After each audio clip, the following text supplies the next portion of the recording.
goodbye. She builds in silence, heart set in stone. Sparks fly in circuits, still feels alone. Wind in his voice, thunder in lies. Songs hide the truth he can't vocalize. A father's roar across time's cruel line. A beast in control with a monk's design. We're not from here, but the stars still call our name. Every soul we hold is a torch against the flame. We are the oath bearers, bound and awake, falling through futures that fracture and break. Hearts full of fire, scars we contain.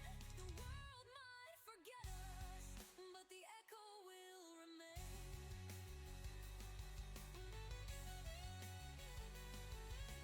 Carry the weight of unspoken truth, of futures we lost and forgotten roots.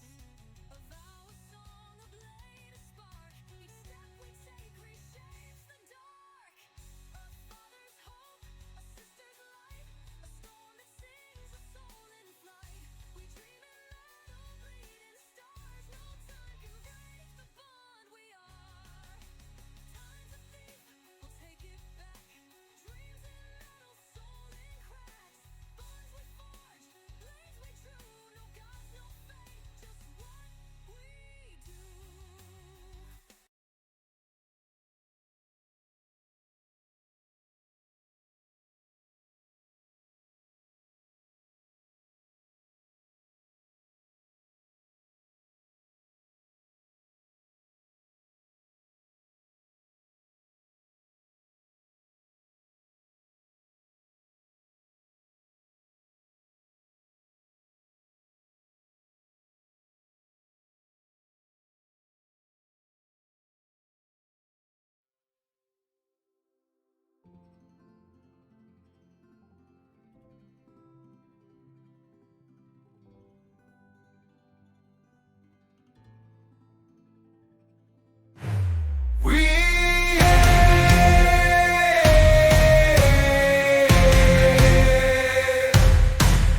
I'm the leader, the Iron Man, the Night Sun, you know who I am.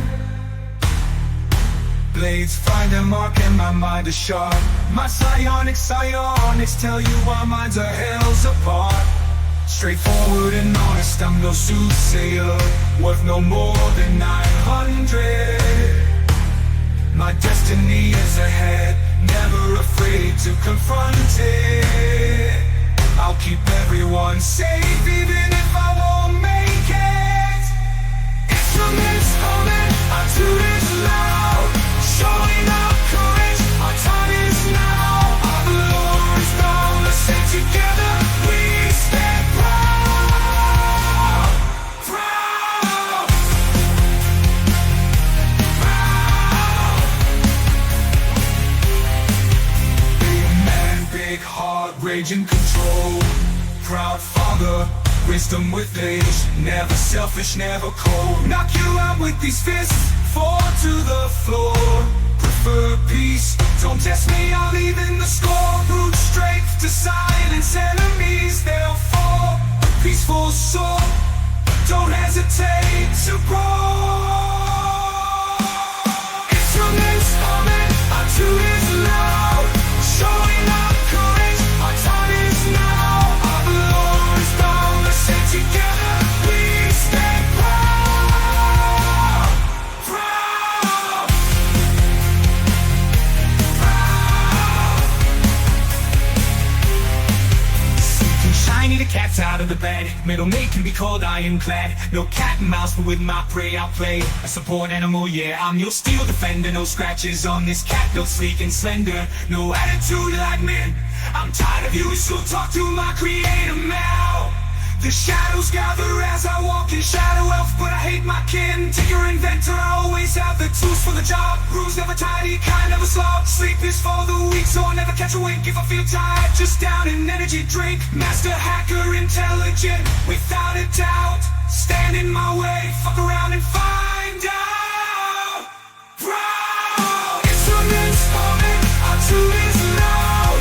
Showing our courage, our time is now. All the Lord is boundless, and together we stand proud. Proud. Proud. Man with a voice smooth as silk, not full of hot air. I've got the skills, air genesi, musical talent unmatched. Singing sax, playing bagpipes on blast. My music sharp like a cloud of daggers. Got the moves like Jagger, I ain't no slacker. Objects move when I'm around. An army of animated things who can't be brought down. I'll be your test, can't withstand this tempest. Proud instruments humming, our tune is loud.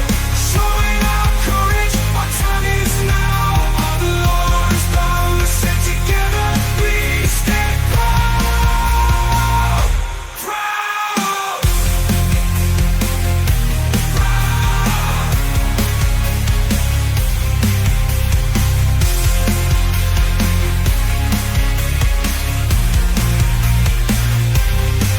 My magic's divine, like a holy man's words. I bring the fire, like soon in a church. In the kitchen or chapel, that's where I shine. I'm the heart of the party, keeping their health in line. Pocket bacon, always stocked up, ready to share. If anyone's in need, I'm quick to be there. Divine skills, prestigious and strong. I'm the body shield, they call me Aegis, it won't be long. Proud instruments humming, our tune is loud. Showing our courage, our time is now. Our Lord is boundless, and together we stand proud. Proud.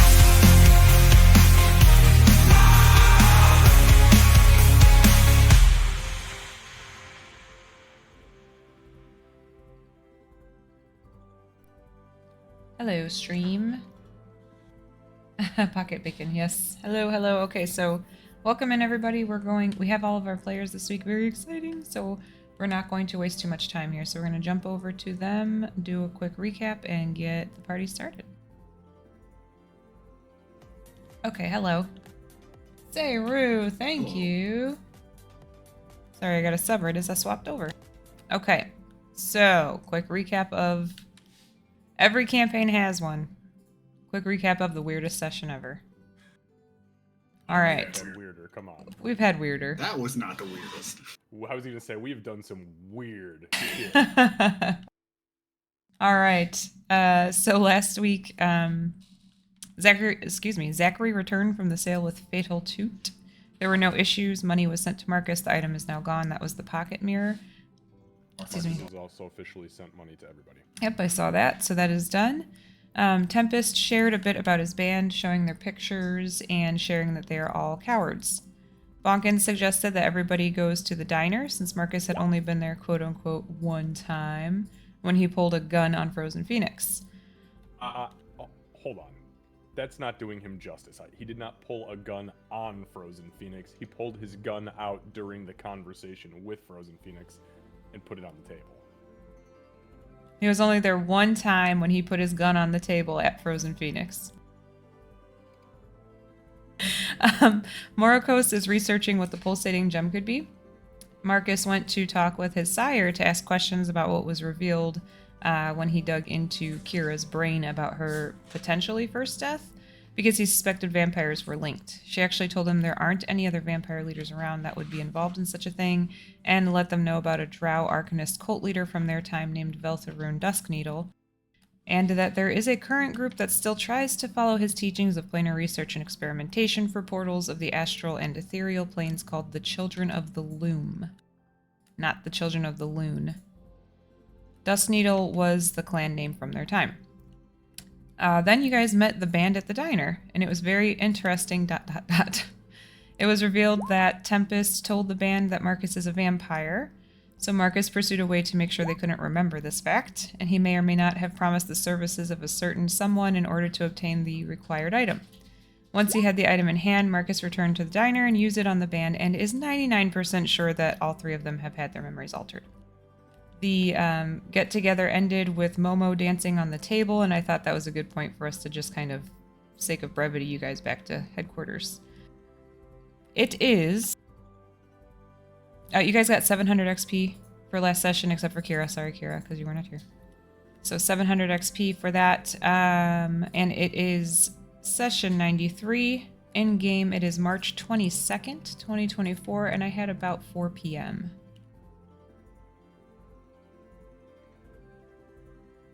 Any clarifications, any questions or corrections? Can I just confirm my XP? Yeah, hold on one sec.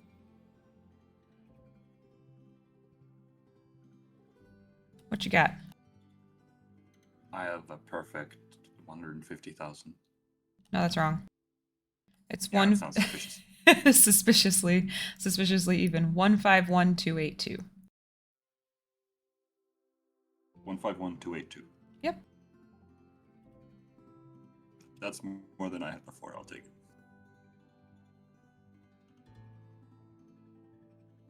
All right, everybody good? All right, I saw that you sent me a message. Hold on one second. So anyway, we'll pick up here. You guys have returned to headquarters after having gone to the diner. I believe Marcus and Bunkin each have a cinnamon roll for Kira. Kira, you kind of tricked them into each bringing you one. I think Bonkin handed Marcus the cinnamon roll he bought Kira and said you should give it to her. Yeah, that's probably a good idea. That way, what if I trip going up the stairs? If we were both carrying one cinnamon roll and one of us tripped up the stairs, wouldn't it be... Okay, never mind. I'll take it. You got it, Mr. Marcus. You can beat stairs. Oh, gods, I hope so. Excuse me. Excuse me. Master Zachary, thank you. Dexterity saving throw. Oh! And there he goes. Nah, he'd get to the top and trip over the last stair and just...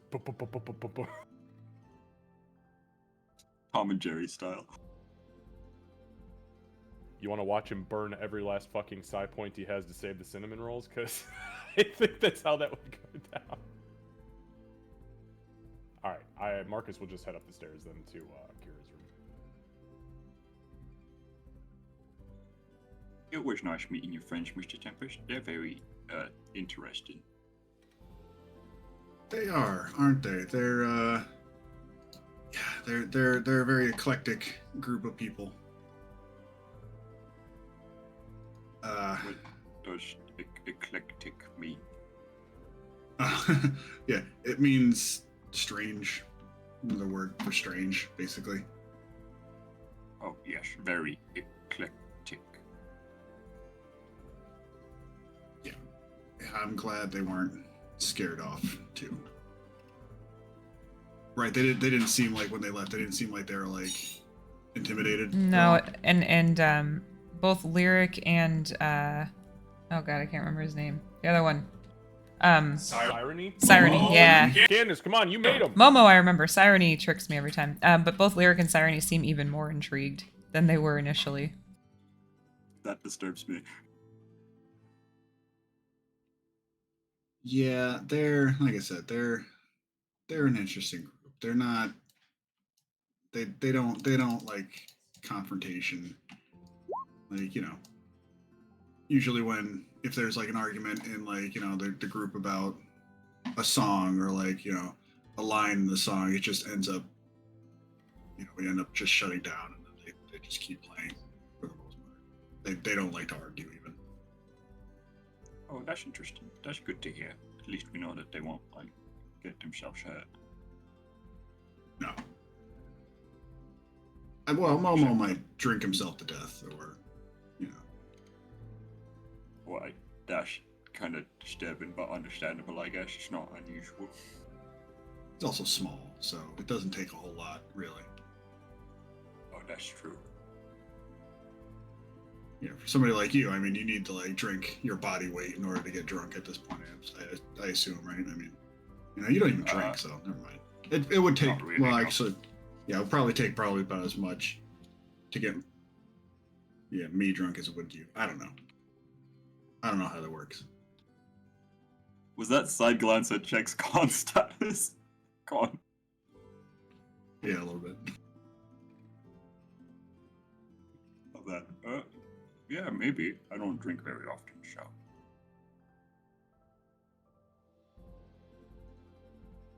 All right, so Marcus headed upstairs toward Kira's room. Kira, they were gone for a few hours, but you never heard the pager or anything go off. Yep, then she would have just been tinkering, doing maintenance, all the usual arty things. There's the wizards in the wall. There's a sudden, very loud and awkward thud on the door that sounds like ram horns smacking it.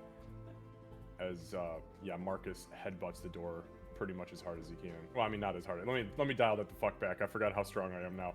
It is not as hard as he can. Face all the way through the door. Yeah.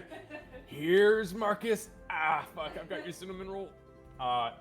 There's the immediate clatter of something dropping, a smell of sulfur, and then a soft of an expletive. Sorry. Can you get the door? Oh wait, are you in there? Yeah, no, I'm in here. Are you all right? 1 second. Yeah, I'm great. Clatter, clatter. Shove stuff to one side. Goes and gets the door. Marcus, he has the face plate up, and I'm assuming that he's got a little trickle of blood coming down his nose. But he's holding 2 plates worth of cinnamon rolls. Listen, I didn't want to fight with Tempest's bandmates? No. There's a funny story there, though. May I come in? He holds up both hands full of cinnamon roll. You still don't have to ask. But you have cinnamon rolls, so yes. Yeah, cinnamon rolls. See, I was gonna bring you one, and then the craziest thing, Master Bonkin thought maybe you should have one too. So now you get 2 cinnamon rolls. Lucky you. Or we can eat cinnamon rolls together. Oh, we could, but I already ate one. And drank a warm milkshake. No, I didn't drink the warm one. No, the gods are right. She whispered in my ear. I got a new one. What? Why did you have a warm one at all? Well, funny thing you ask. Would you like to hear the story over cinnamon roll? Yep. So Marcus is gonna kind of push it. He's just gonna sit against the wall, and I'm gonna just take my armor off because I'm over it. Yeah. So okay. So here's a crazy thing that happened today to me, and I guess to all of us.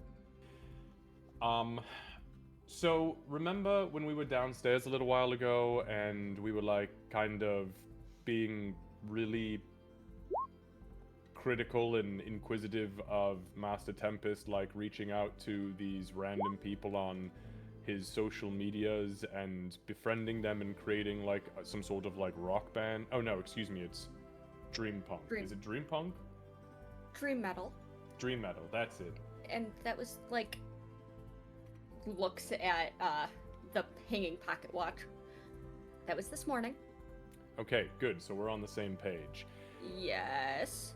Right. So I didn't really think anything of it after we talked to him because he seemed everything seemed totally legit. He was, I was kind of pressing because I'm nervous about everybody and a little bit on the paranoid side. And long story. Full of cinnamon roll. Did you execute someone? No, I didn't. This is my blood, and he wipes it off of his nose. I headbutted your door because I had handfuls of cinnamon rolls. Sorry about that. Could have just called out. She's going to prestidigitation, and just with the sense of lavender, the blood's going to disappear. That's nice. You're right. And I called out afterwards. I wasn't thinking straight. It's been a weird day. Okay, so where was I? So we have the conversation with Master Tempest this morning, and I don't know. I tried to tell like if he was lying about, you know, maybe like telling these people more about us, because he kept saying like their music is about like us and things that, you know, we do. And I was like, that's really strange. That tells me that you might have to like tell them things. But then he swore. He was like, no, I didn't say shit to him. And I was like, okay, no, that's fine. I believe you. And then it was really weird. I told him like I was really proud of him for like taking that step and taking that leap, and that he was just like a good kid. And then he like broke for a moment, and he was like, oh fuck, okay, I lied a little bit. Maybe I did tell them some things. And I was like, fuck, I knew it. But damn, you were convincing. That was good. So then he was like, but don't worry about it. I didn't tell him anything like really crazy. Like all of our secrets are perfectly safe. I've just told him about like our adventures. And I was like, okay, that's not that big of a deal, because most of our shit can be found pretty much anywhere anyways, right? So no big deal. But then there was this nagging thing in my head, and I was like, if he was willing to withhold even that little bit of information, like what the fuck else would he be willing to withhold? Like I thought we were all really cool and like just were straightforward with each other. And look, I am many things. I, in many people's eyes, am a terrible piece of shit. But if there's one thing I'm not, it is a liar. I am truthful to a fault, and I admit that fault. But I don't understand those who need to withhold truths. It freaks me the fuck out. Life is so much simpler when you're honest. Anyways, we decide to go meet him at the diner. So that was great. We met him. They're a unique bunch. Siren-y, Momo, and Lyrical or something like that. I don't fucking remember. Anyways, Bards. that's what I'm saying. I felt the itch again, though, and I may or may not have psychically probed their thoughts through manifestations of internal incantation, but I didn't stay in their heads long enough for them to like realize I was in there. I just probed a little bit deep, except for one of them, which I felt like I was getting a little bit muddy in their mind, so I did dig deeper, but I am positive they are not aware of the fact that I was doing so. Kira Okay, sets anyways. down the cinnamon roll at this point. So, long story short, Master Tempest told him I'm a fucking vampire.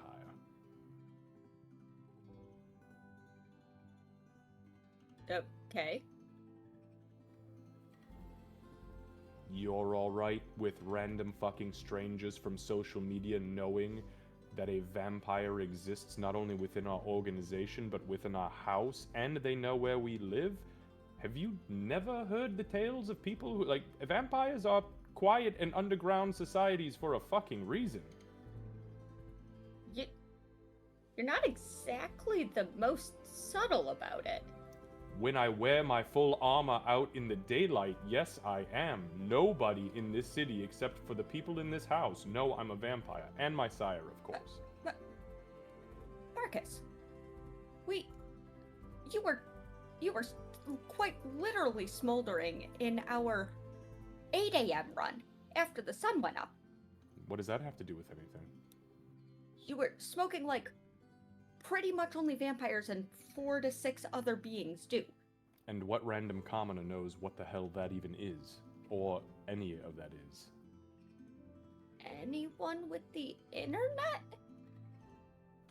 Can I insight, not her, can I try to dig into my own mind to see if that's true? Does everybody, are vampires just regular fucking common day occurrences now in this time? Yeah, you can. Yeah, insight makes sense. Because Marcus comes from a time where if you meet a vampire, you're dead. So that's just the fucking end of it. They're that Right, underground. right. Okay.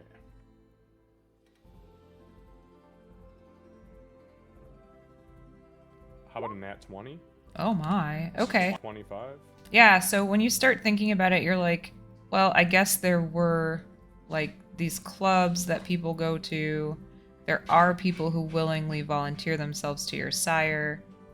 maybe it is more common than you thought. And you don't really use the internet that often, but pretty much anytime you ask Kira to find something, she can.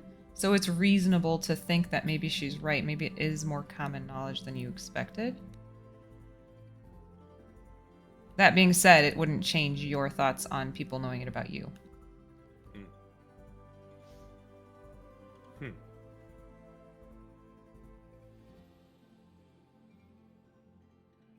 Hmm. Right. Marcus will stand up. He's going to leave his armor because he knows his place. And he's going to go, no, I suppose you're right.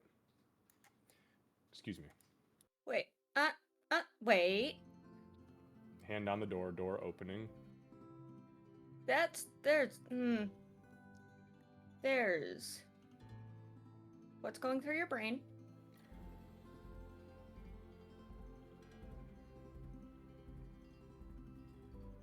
I am afraid that I might be making a public mockery of myself. And it seems that I'm the What? only one in this house who is not allowed to maintain secrecy.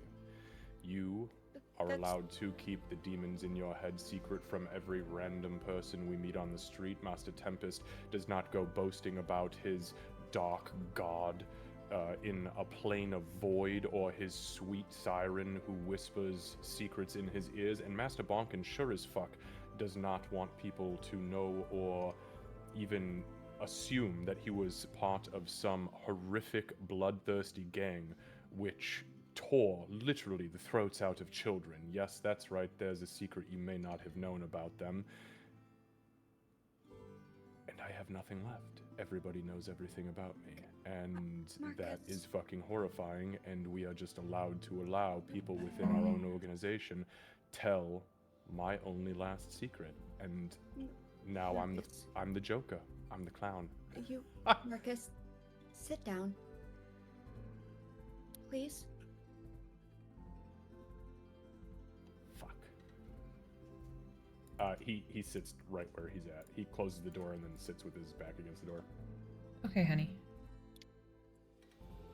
I think I'm also not the best with words. Machines are a whole lot easier because logics. But Make a mechanical puppet and tie a part of your brain to it. Make it talk for you. Sorry, thought for the future. That would just be cool. nope, I'm not getting distracted.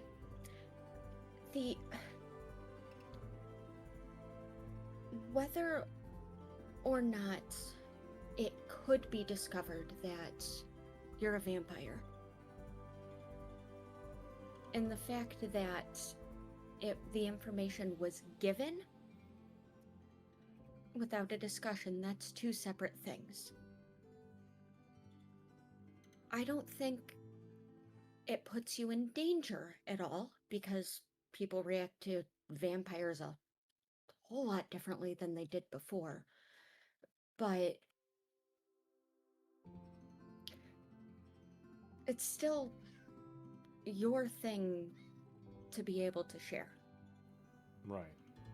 My That- fear is, what if these random people who we don't know were religious zealots? I mean, back in our time, that's what I would be very afraid of as a vampire. The religious zealots finding out and getting all of their religious zealot buddies together to come stake me when I'm sleeping. Like, that's real fear.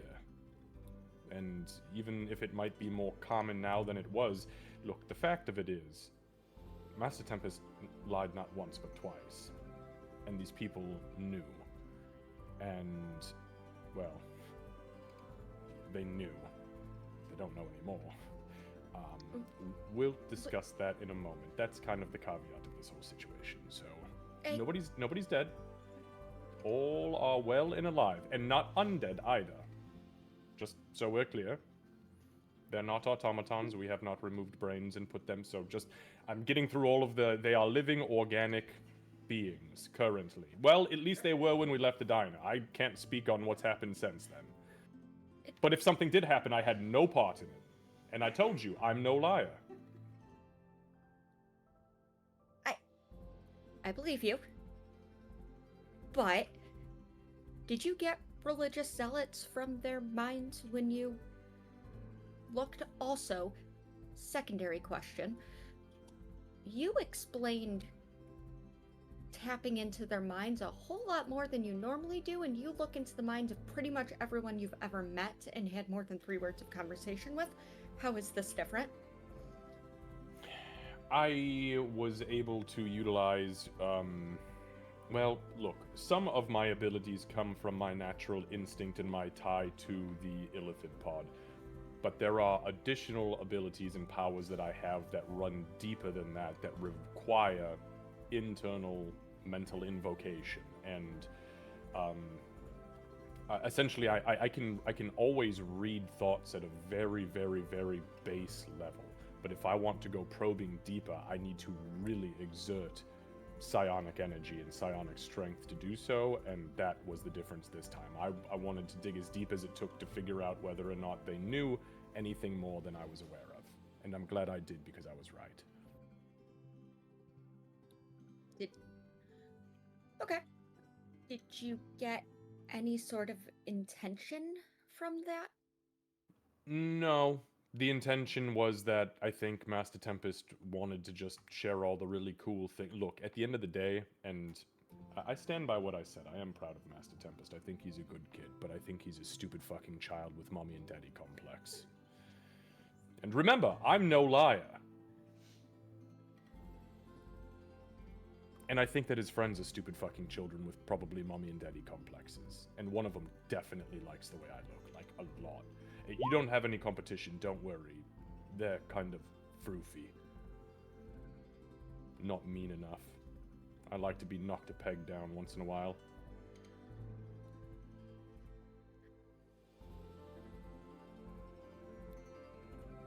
Continue. Oh, right, so that all happened. I almost lost my cool, and I told myself, Marcus, you have 2 options. You either execute everybody in this fucking diner right now, but then I heard you in the background saying, Marcus, that's not the right answer. And I said, you know what, I'm glad you're here, because you're right, that's not the right answer. Not now. So I quietly got up and I left. Hey, pause. In the metaphorical conscience kind of way, or you heard my voice? No, I didn't actually hear you. Well, I did kind of, but I always keep a little bit of you in my psyche somewhere. I'm gonna repeat that exact same question in the metaphorical, taking in the wisdom or comments and things that you've learned from your allies, or in the we need to be more concerned and dive into your mind kind of way. Like how, Bonkin's chains are absolutely the psyche. No, I don't. Yeah, I looked at her and said, what the fuck is she asking me? We've had a whole lot of demons and brains and memory modification and patrons. Kira's like, wait a second. No, I'm not literally audiologically hearing anything. No.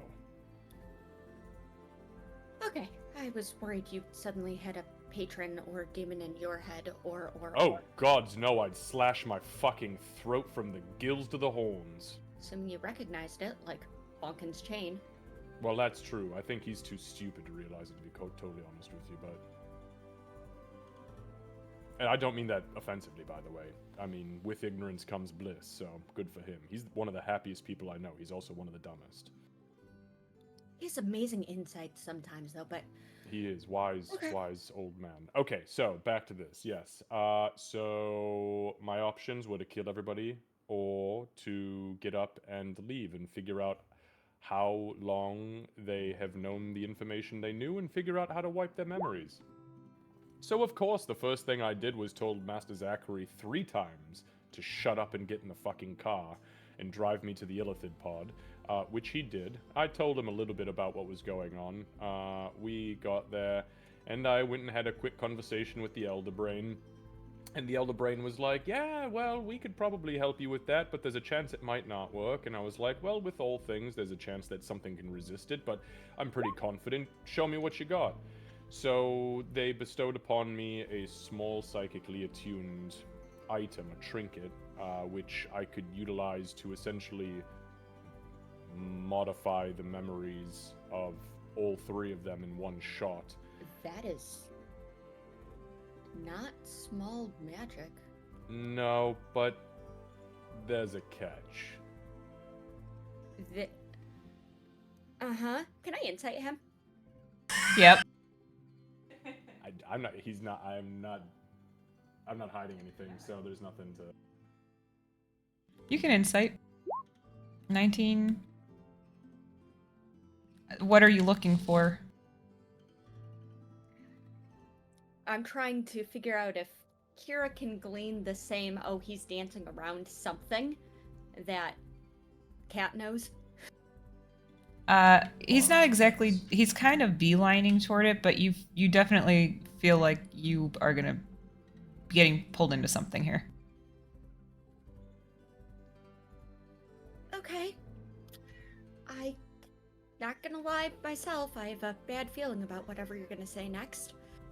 Yeah, so I literally had no option here because I was so confused and so lost and so angry at Master Tempest, and I kept running the scenario through my head. I just, fuck it, I'll just leave here right now and I'll go back and I'll just fucking kill everybody. No harm, no foul. We'll just quick reset the whole fucking diner. Killing everyone in a public establishment just is a lot of harm and a lot of foul. Just That for is the record. exactly what I heard you say, and I stopped myself. So that brings me to what I Glad. did agree to. So Agree to. Okay. I agreed to, and please don't be mad at me about this, because it requires your Why? assistance. She When just you and takes the cinnamon roll and sets it in front of Min. Eat that, don't kill him. I brought that special for you, Min. Oh, that reminds me, I have some information from my vampire side, but we'll get to that next. So Mhm. I agreed. So there is my bloodline in this time. The weird little shit biscuit that he is, Maracos, apparently has a very strong aptitude, not only with psychic resonance, but with the field of craftsmanship. However, His flails that were exquisite. bingo, here's the problem. He's no true training or any true ability. Everything he's doing is kind of on luck and basic knowledge. The Elder Brain knows that in the far distant future, he will be a key and a pinnacle point of their progression as a pod with our connection in the future. And may or may not have agreed on your behalf to help maybe train him in the ways of the Artificer. But when we're once we've already done all of our time things and are back in this time and ready to move forward. Okay. Please? Oh. Boy, I thought that was going to be far more of a fight. Wait, that's the big bad news? Yes, because I volunteered you for something you didn't agree to. That's terrible news, and I'm sorry. I get to work with someone who understands modern magic and technology, has a desire to learn to create and imbue, and help further your bloodline and ensure that it succeeds in the far future, which I know is incredibly important to you. Whoa. We're talking this guy up quite a bit here, aren't we? I mean, he's Didn't kind you of a just say fledgling. that he's key to your... No, I mean, I said that, but the Elder Brain is the one who said it to me. Do I believe it? Fuck no. I think he's gonna flop. I think he's gonna detonate himself and send him to oblivion. But, I think he's got potential. well, By all fucking means, then. Teach him. On one condition. Sure. You have to join in those lessons. Oh, fuck. Alright, but only to make sure he's not there playing grab ass. I don't trust him as far as I could throw him, and I could fucking throw him pretty far. Wait. Shit, that means I would trust him a lot. No, I take that back. I don't trust him as far as I could out-whittle him. And I'm not good at whittling. Maybe you'll learn. Maybe I will. And maybe you'll see that he has potential and understand how the non-existent wizards in the wall actually function. That's what I'm talking about. It'll take a lot more than that to convince me, but yeah. Alright, well, we've struck that deal. I sweat off my back, my goodness.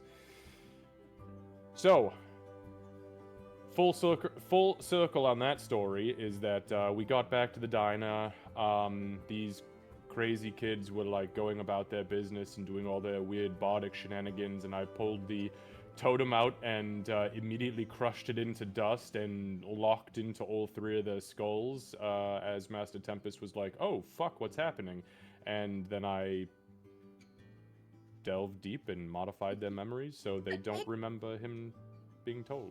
Pause again. Yeah. You didn't tell Tempest that you were doing this? I didn't tell him that I was aware of what he did until after I changed it. Okay.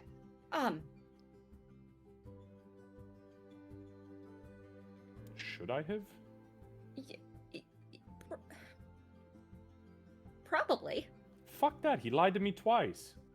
You kept things from him. I didn't keep shit from Master Tempest. He knew I was a vampire, he told my secrets. What have I kept from him? That you dove into his bandmates' brains and then we're gonna modify their memories. Yeah, that's not a lie, though. He never asked me. I asked him outright, and he lied to me. Absolutely agreed, not right. Also, I delve into fucking everyone's mind, so that was, like, totally to be expected. You said so yourself.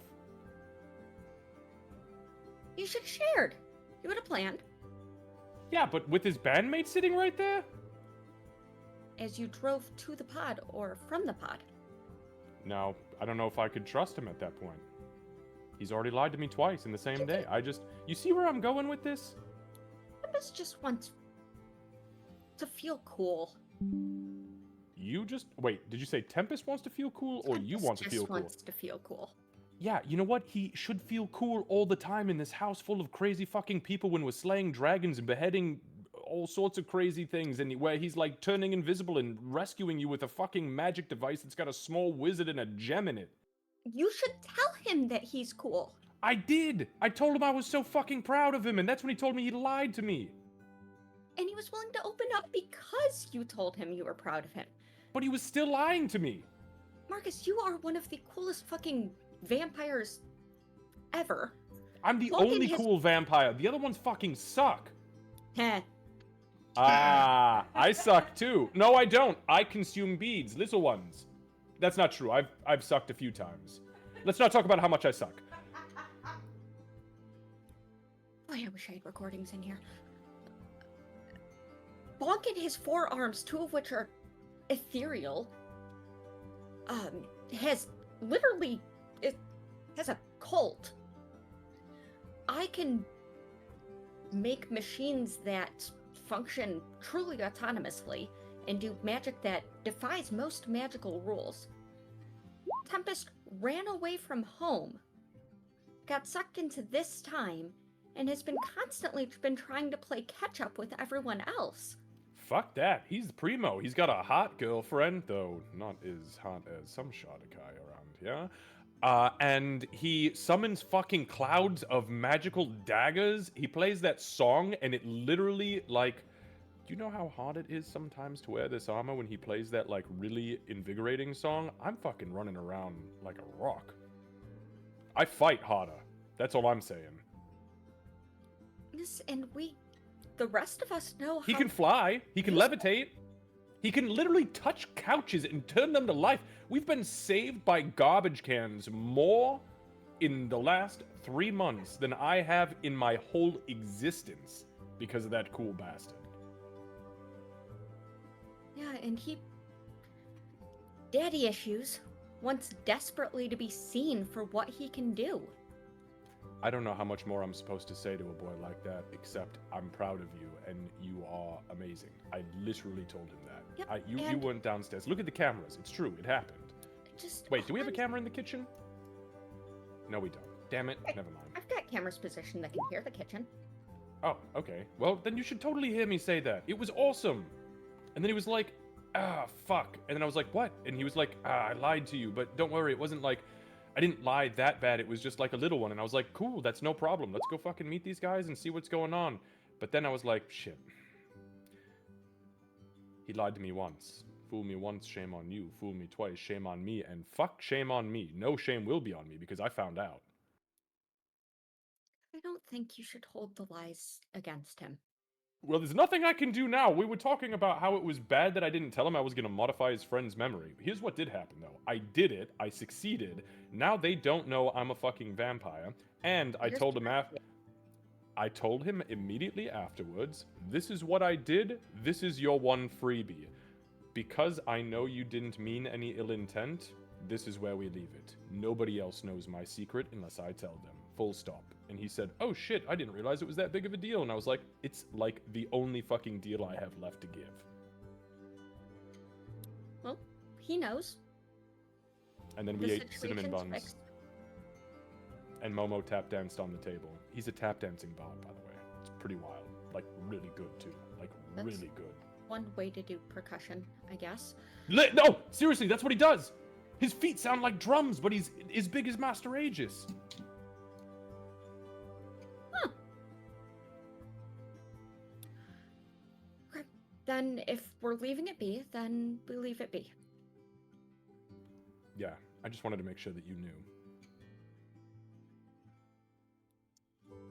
Yep. And I've just gotta help teach your descendant. Yeah, but we can worry about that, like, way in the past, and then present, and then future, because I think we're going to be having to do those time jumps before that even becomes a reality, so... Who knows, if I die in the past, you might not have to do it in the future if you make it, because his ass will be dead, too. Don't you fucking dare. Oh, I won't, please. I've tried for things to kill me. I'm the only one who's thrown myself into the maw of everybody else's problems, and nothing's badly scratched me. Except... that guy that we fought with Master Bonkin and the Wraiths whooped the shit out of me. Yeah, and things keep getting harder. Yeah, I'm curious about that clockwork dragon. We're gonna have to do some work on that thing. So, don't die. Okay. Oh, sorry. Did you have more to that? I didn't mean to cut you off. No, that was just it. Don't die. Okay. Really don't want to have to study necromancy. No, that'd be weird because you would just be. I don't think I. Well, I'm not technically undead. My heart still beats. You wouldn't be the first soul I've encased in some other vessel. Oh, just make sure I'm like really cool though. No offense, Min, because you're awesome. Your soul, how could you not be? Okay, but I have a design for, like, I figured out the proportions for flight with Syl. That is we pretty have the cool. force-imbued claws for Min. Oh, fuck yeah. Just put Min's claws in my armor and attach Syl to my back like a jetpack, and I'll just fucking put me in this armor. Oh, animated armor is way easier. Yeah, that's fair. Just don't equip me with guns or blasters. I'm terrible with ranged. No, because then I'd have to constantly fix bullet holes, and that would just be a problem. True. Alright, well, long story short about the vampire thing too, just so we're on the same page. I did go talk to my sire. She told me that there's some weird fucking group in this town, or in the city around, known as the Children of the Loom.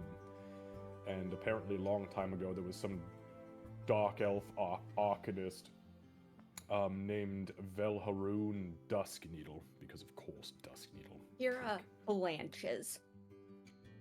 Like, goes just, instead of gray, just goes ghost white for a moment. Oh shit. Did that strike a nerve? Do you know that name? Yep.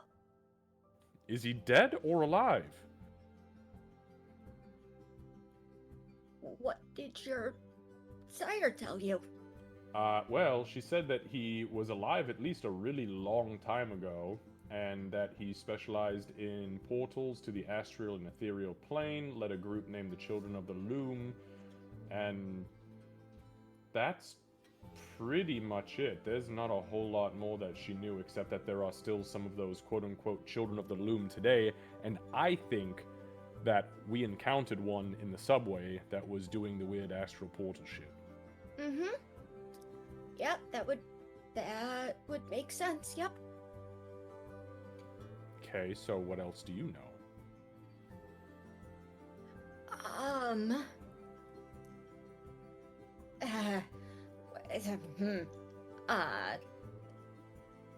Should we have this conversation with the rest of the group? Probably. Okay, let's do that then. Let's finish us cinnamon rolls, though. Min, did you eat that whole fucking thing? She licks her lips. Non-existent lips. Good thing I brought two. He looks past Kira. Did you eat that whole fucking thing during that conversation? Just Wow. kind of shrugs. Kira, lick your lips, do it. Well, suppose it's time to go downstairs then, isn't it? Yep, okay. Alright then. Min, why don't you stay here? She says without looking back at Min. I'm so glad you said that, because I was about to say Marcus looks back, but if you don't look back, I'm just leaving the room. Okay. That was a command and not a request. I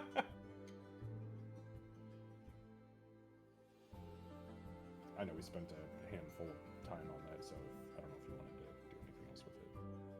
Yeah, so the only thing I'll say is Tempest, at some point Gale would probably have questioned why you thought the band would get scared away, but if you don't dive in, then she'd shrug it off.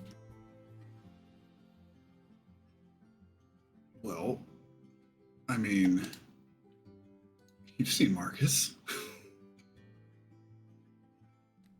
That's fair.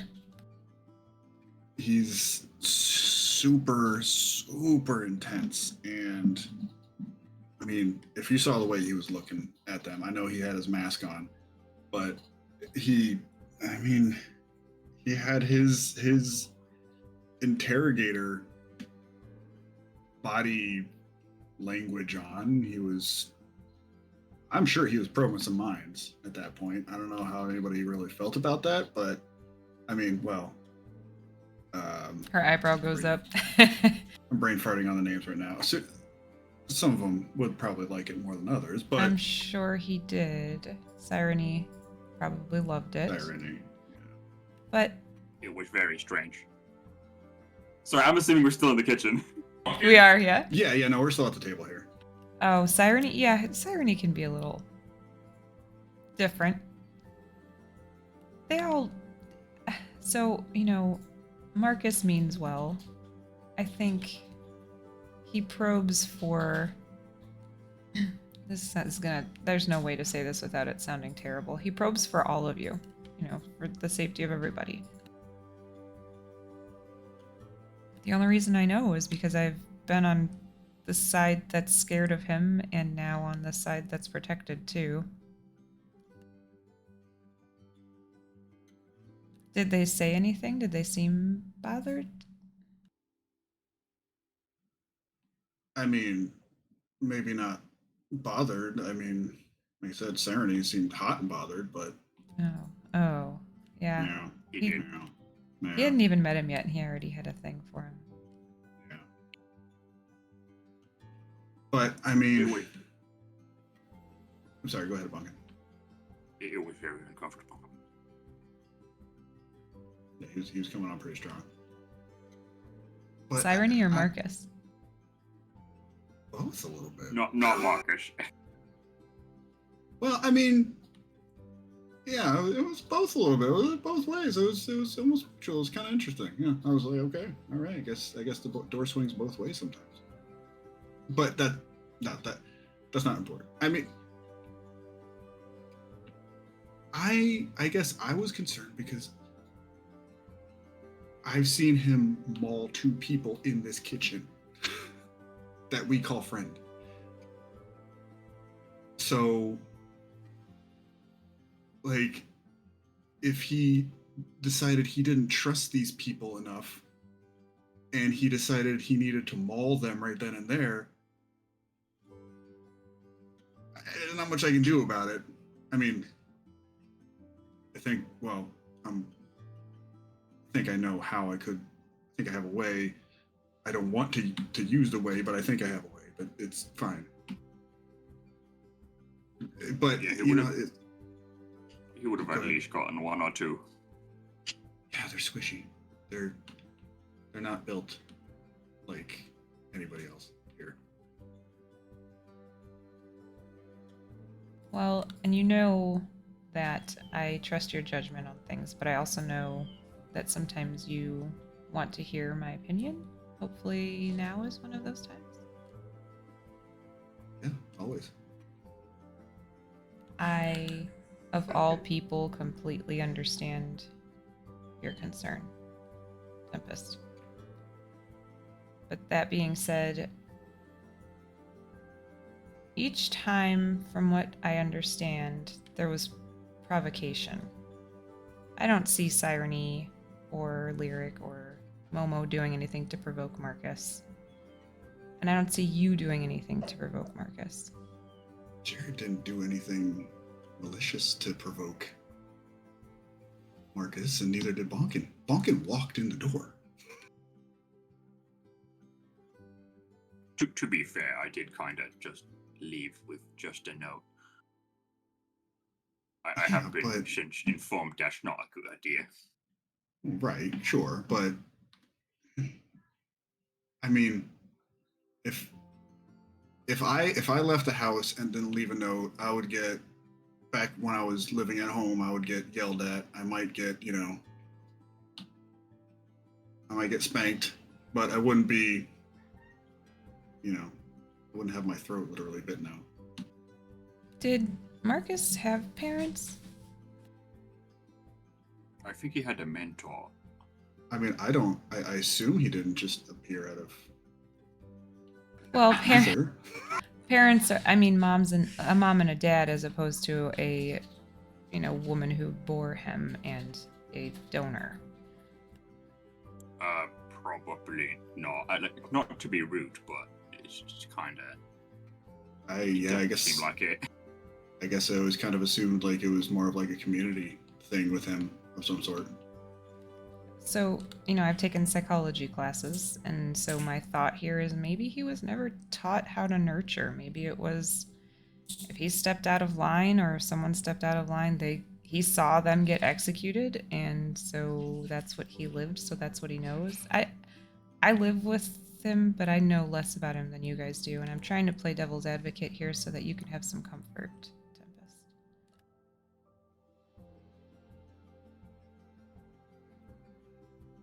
I appreciate that. And I'm glad you can have that kind of objectivity when it comes to this kind of thing, being everything that has happened to you. He was a part of saving me too. Twice, as he likes to point out. Zachary kind of taps his fingers on the table. Yeah, okay. I'm gonna jump in here too. Sorry. Bonkin, from what I understand, because don't tell him I said this. He was pretty hurt when you were gone. He hurt his feelings. Not only that, but there was a plan for getting you back and bringing you home, and that went out the window, and he had done a whole thing. Granted, he didn't ask you about it, and you didn't ask him to do the thing, but he did the thing for you, and then you were gone, and I think... I also didn't know about the thing at all. You didn't, no. But you were gone before you could be told, and so I don't think he handles feelings real well. You're absolutely right. No, I'm not. There's no way defending that. No, I've seen the way he acts around Kira. I think a so problem. he- I he's think never I think a marked concern. anything. Yeah, I think a concern is maybe not. Yes, he doesn't handle the feelings well, but I think a concern is also like there's a lot of assumptions that like he can pop into people's minds and then he can know what everybody's thinking, and it's fine. It's easy. It's quick for him. We don't have that, so I think the problem is the fact that there's a lot of assumptions that happen, and then rage because we don't understand where his situation's coming from. Like, you didn't know that he turned into a vampire for you. I didn't know I couldn't tell people about vampires. That's true. Things like that. The series of Dusklight did kind of make people a lot more aware about it. I think It that was a Twilight parody. there's a lot of maybe even lack of communication, and I know I don't know how long you guys were together before you came here, but you kind of... Like that one day. Right. So you guys still don't really know each other. It's hard to just dive in and trust, right? But like you said, he's an intense person. And that intensity shows through and through. It's not just in killing people to right a wrong, but it's also in caring for people, like Bonkin pointed out. And I think sometimes that intensity comes across poorly. And I'm not saying not to be on your guard. Everybody will live how they want to live, but you guys are about to go fight a fucking clockwork dragon. And I think it's important that you trust each other before you step in there to do that. Because if you don't have that trust, I'm going to have nobody to drive around and a lot of money to do nothing with. And also, I don't want you guys to die. That sounds like a win-win for you. You would think so? Not even gonna lie. You'd think so, but I do what I do because I love it. I don't run in and fight clockwork dragons or deal with ghosts or any of the other weird shit that you guys do, but you make it for me.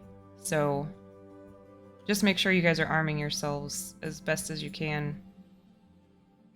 Not just with potions and items, but seriously, you gotta trust each other.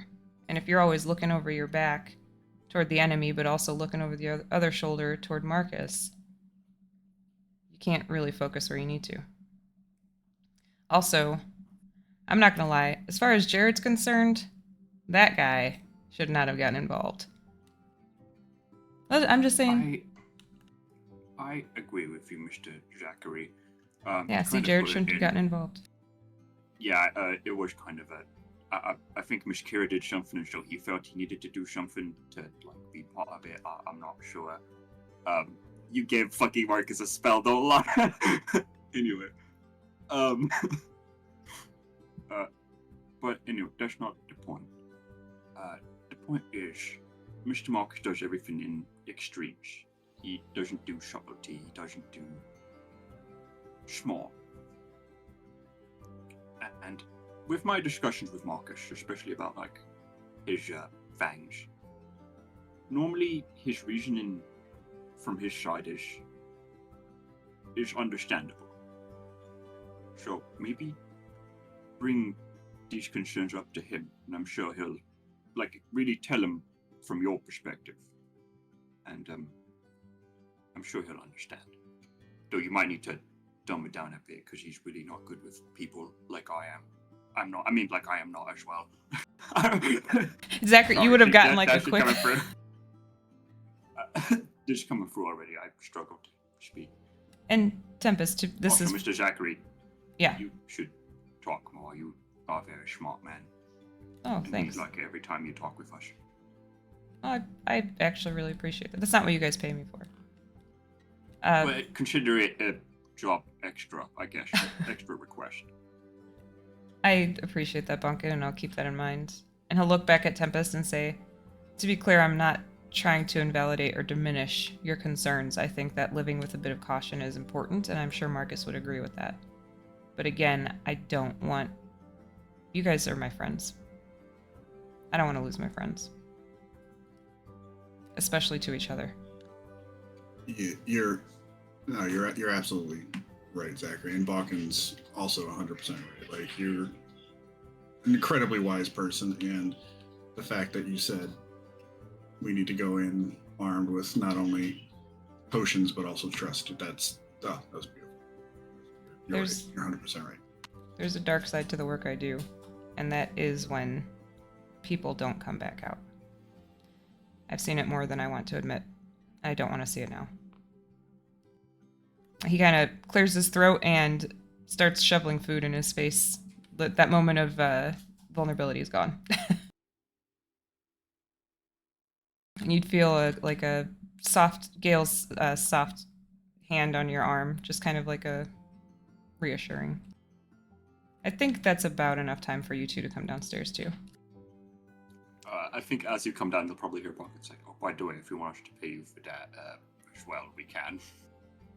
Nope. And a soft wind blows under the door crack, and a crow screams in the distance. No, I'm kidding. I'm not that kind of vampire. We don't play Strahd games here. Blah blah blah. So I'll just push the door open. Oh my goodness! I'm sorry, everyone. What time is it? At this point, it's probably close to 5. Hi. 4:45 or so. Oh shit! We're about ready for dinner, and everyone's fat on cinnamon rolls, including myself. Oh wait, I didn't get one because Min is a hungry little automaton. I think I have a spare, and I have another one in the fridge if you want it. How many fucking cinnamon rolls did you bring back? It was a gift. A gift? Who gifted you a cinnamon roll? No, I was gonna give it to someone. Oh, no, fuck, I'm not gonna eat your gift. You just told me it was a gift for some... Wait. It was a gift for you, Mr. Market. It was a gift for what? For you. I'm gonna squint my It's a lie. eyes.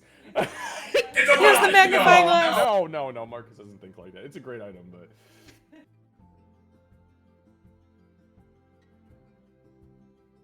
Want me to roll deception? Yes, please.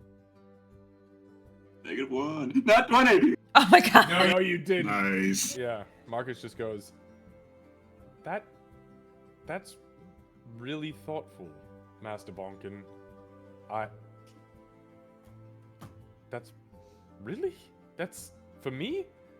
That's so nice. It's like you understood that me bringing 2 up there meant that Min was gonna get one and Mistress Kira was gonna get one. So that's very nice of you. Thank you. It's very kind. Enjoy it, Mr. Marcus. Marcus, God, this hurts my player soul as he sits the fucking cinnamon roll, and I know who it was for down in front of me, and just begin to gorge myself. Listen, bros before hoes. Sorry. You take back that sorry right now. Your sorries are not accepted. Oh my Seru, God, clip wow. that shit. Oh my God. Never in all my years. Especially from our virtual son. I was gonna say Lucy's another year older, and he just is getting wilder on us. Oh, this is delicious, by the way. Thank you, Mistress Kira. So you'll remember when we went to talk to my sire about like the weird drow arcanist person. She may have some information, but I stopped her from telling me because I wanted to make sure we all heard it for the first time. Because if it's something like really gut-wrenching or intense, I wanted to see everybody's reaction. Also, Marcus is in his sweatsuit, not in his armor. After coming down from Kira's. Nice. That I was gonna say that had nothing to do with setting the scene, but I wanted to set the scene. Oh, yeah, you mean the place where Mr. Tempest absolutely destroyed me in pool. Yeah. You went swimming? No, No, the game of pool. In your sire's parlor, she had pool, and we were playing it. And I'm sorry, I crushed Bunkin. Oh yeah, pool. Okay. It's the game with like it's the table with all the like balls on it that we moved like the long sticks. Yeah, no, Billiards. Yeah, right. No, I understand it now. I'm not familiar with it from our time, honestly. Didn't play many games. Except Hang the Honey Badger. That, oh, fucking mean honey badgers. Not literally hang, by the way. It was a by the tail thing, not the neck. Anyways, I digress. Mistress Kira? Kira's hopped up like on the counter and is just sitting and has found some sort of machinery to kind of just fiddle with. Yep. Don't break the coffee machine, please. I would never. Yeah, I'm just saying because you have the endless coffee cup and just, okay. Yeah, no, still, no. The coffee machine does good work.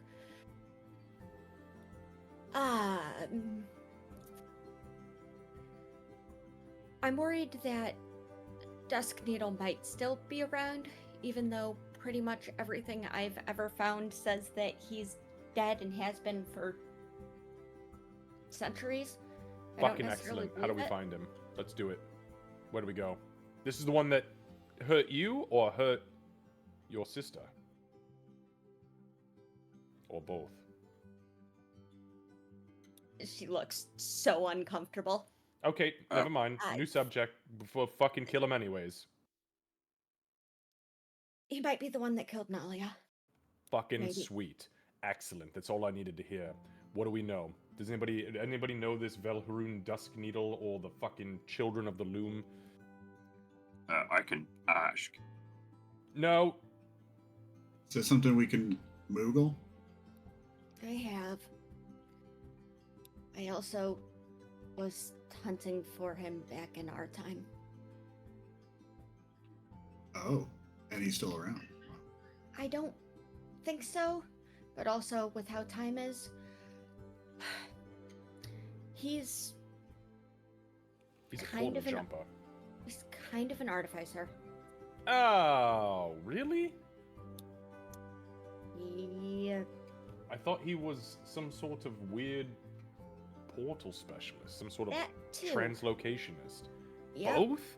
He did a lot with both constructs and planar studies. That's Is that scary. is that like a college of artificers, like bards? He sure wanted it to be, and there's people who followed after him, but no, it's most of what he did was horrid. Yeah, we saw those dickheads in the subway. Pretty sure. Yeah, he always had a following, even back in our time. I didn't know that they were called the Children of the Loom. I don't know if that's a new name or an old one, but he's always had a following. A lot of the less favored people tended to follow. Shatterkai, Drow, those sorts. Pretty sure that the spell I used to influence the portal came from one of his followers. Yeah, I think we confirmed that. That was the... Oh, wait, the spell you used to influence the portal, not the portal itself? Because I think that portal was one of his dickheads. I'm pretty sure the portal was, and I'm pretty sure that the spell I used was too. Sweet. Wait. Whoa. No, not sweet. Back up. What did you do to that thing? Because I saw it trying to eat that guy, the void creature that came out of the astral creature, the astral giant thing, the one that I picked up and slam dunked inside before it shut. What the hell were you doing to it? Because I saw the silver threads.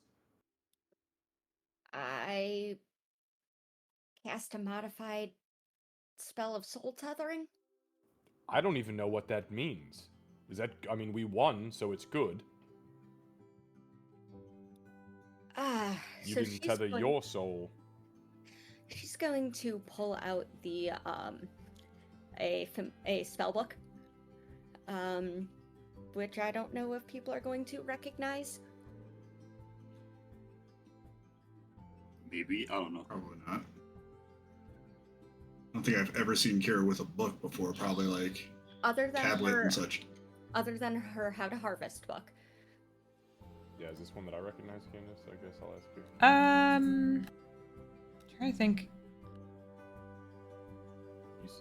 I don't know when or. So this was from when you guys were in the temple, and Kira, there was a Shidarkai that grabbed her and poofed her somewhere else. I'm trying to remember who busted into the room. I think Bonkin was first. But you guys all went in there to help rescue her. So why don't you guys just give me a history check? Okay. Yeah. Ah!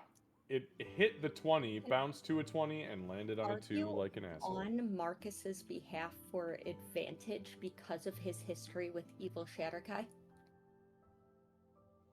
That he might at least recognize the source theme. Oh, that's Is it a fair. Shardakai specific It is. Well, it's Underdark specific. I've been hanging around. Yeah, I'll there. give you advantage on it. Sure.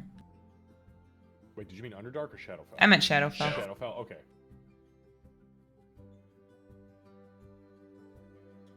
Still rode like an asshole. Well, I tried. It's fine. I appreciate the attempt. Thank you. So everybody will get at least a little something.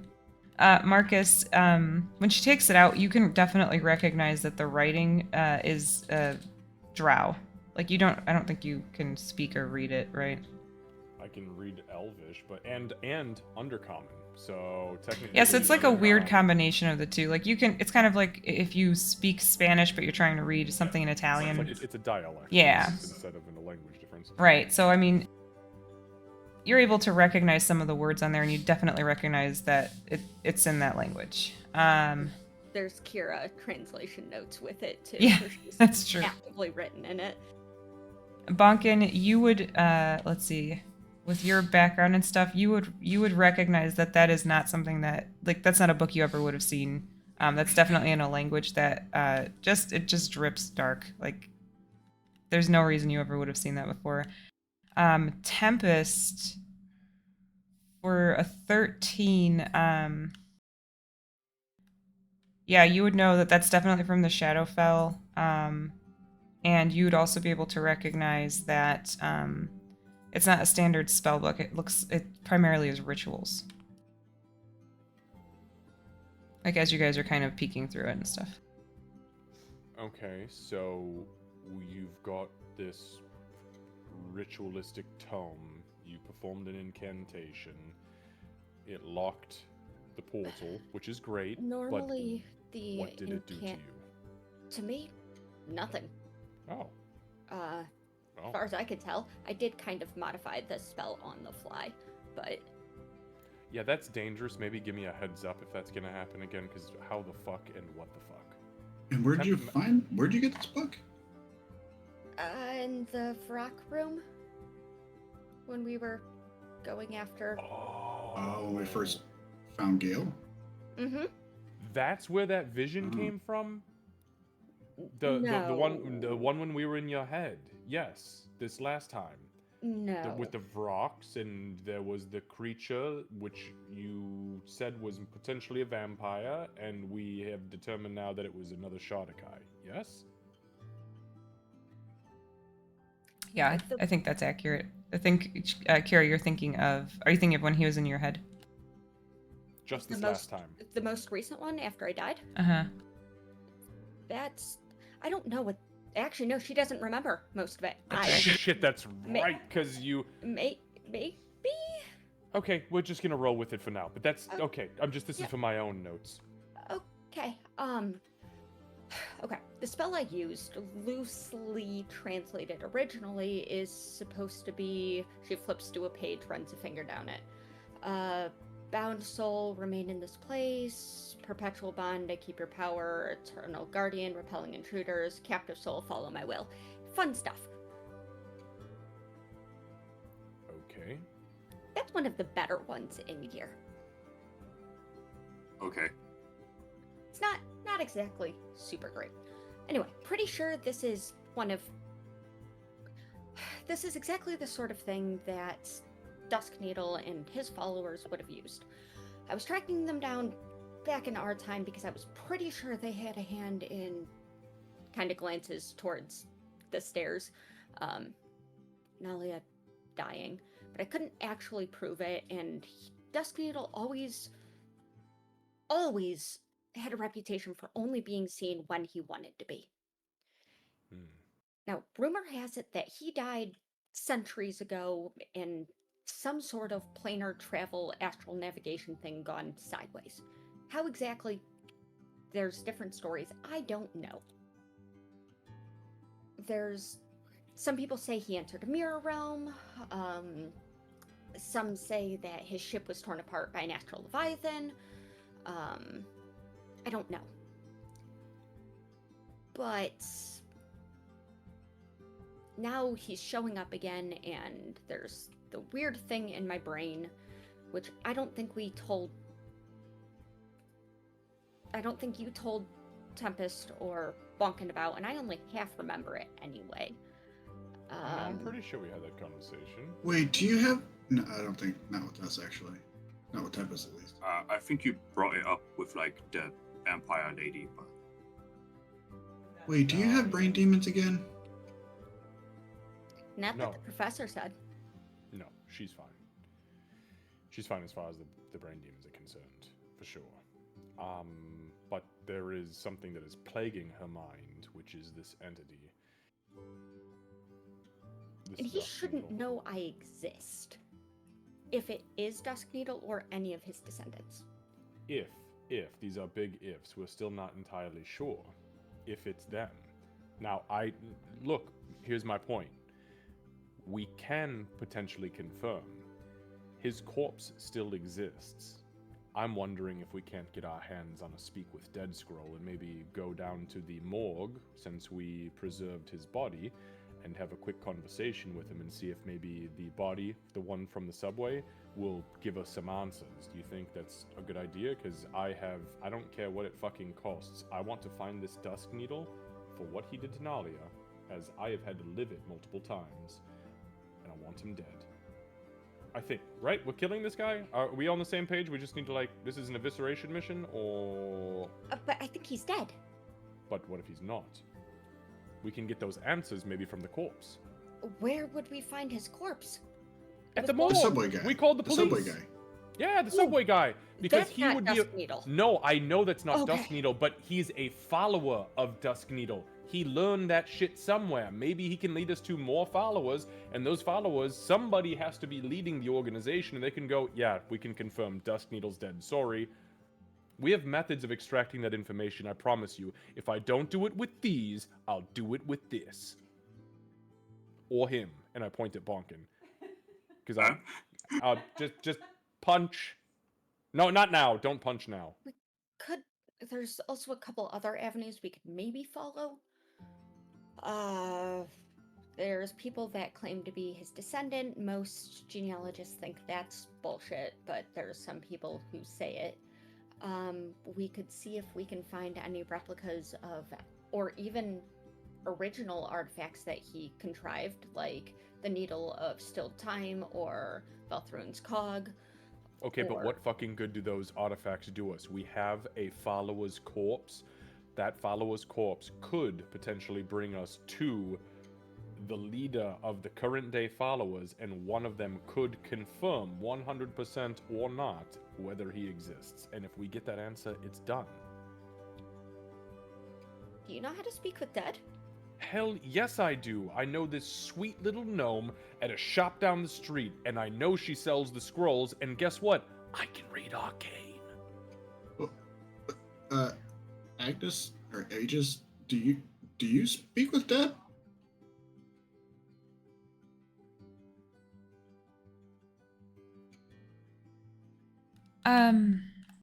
It's not Who looks at character sheet. it's not something that I have put a lot of focus into.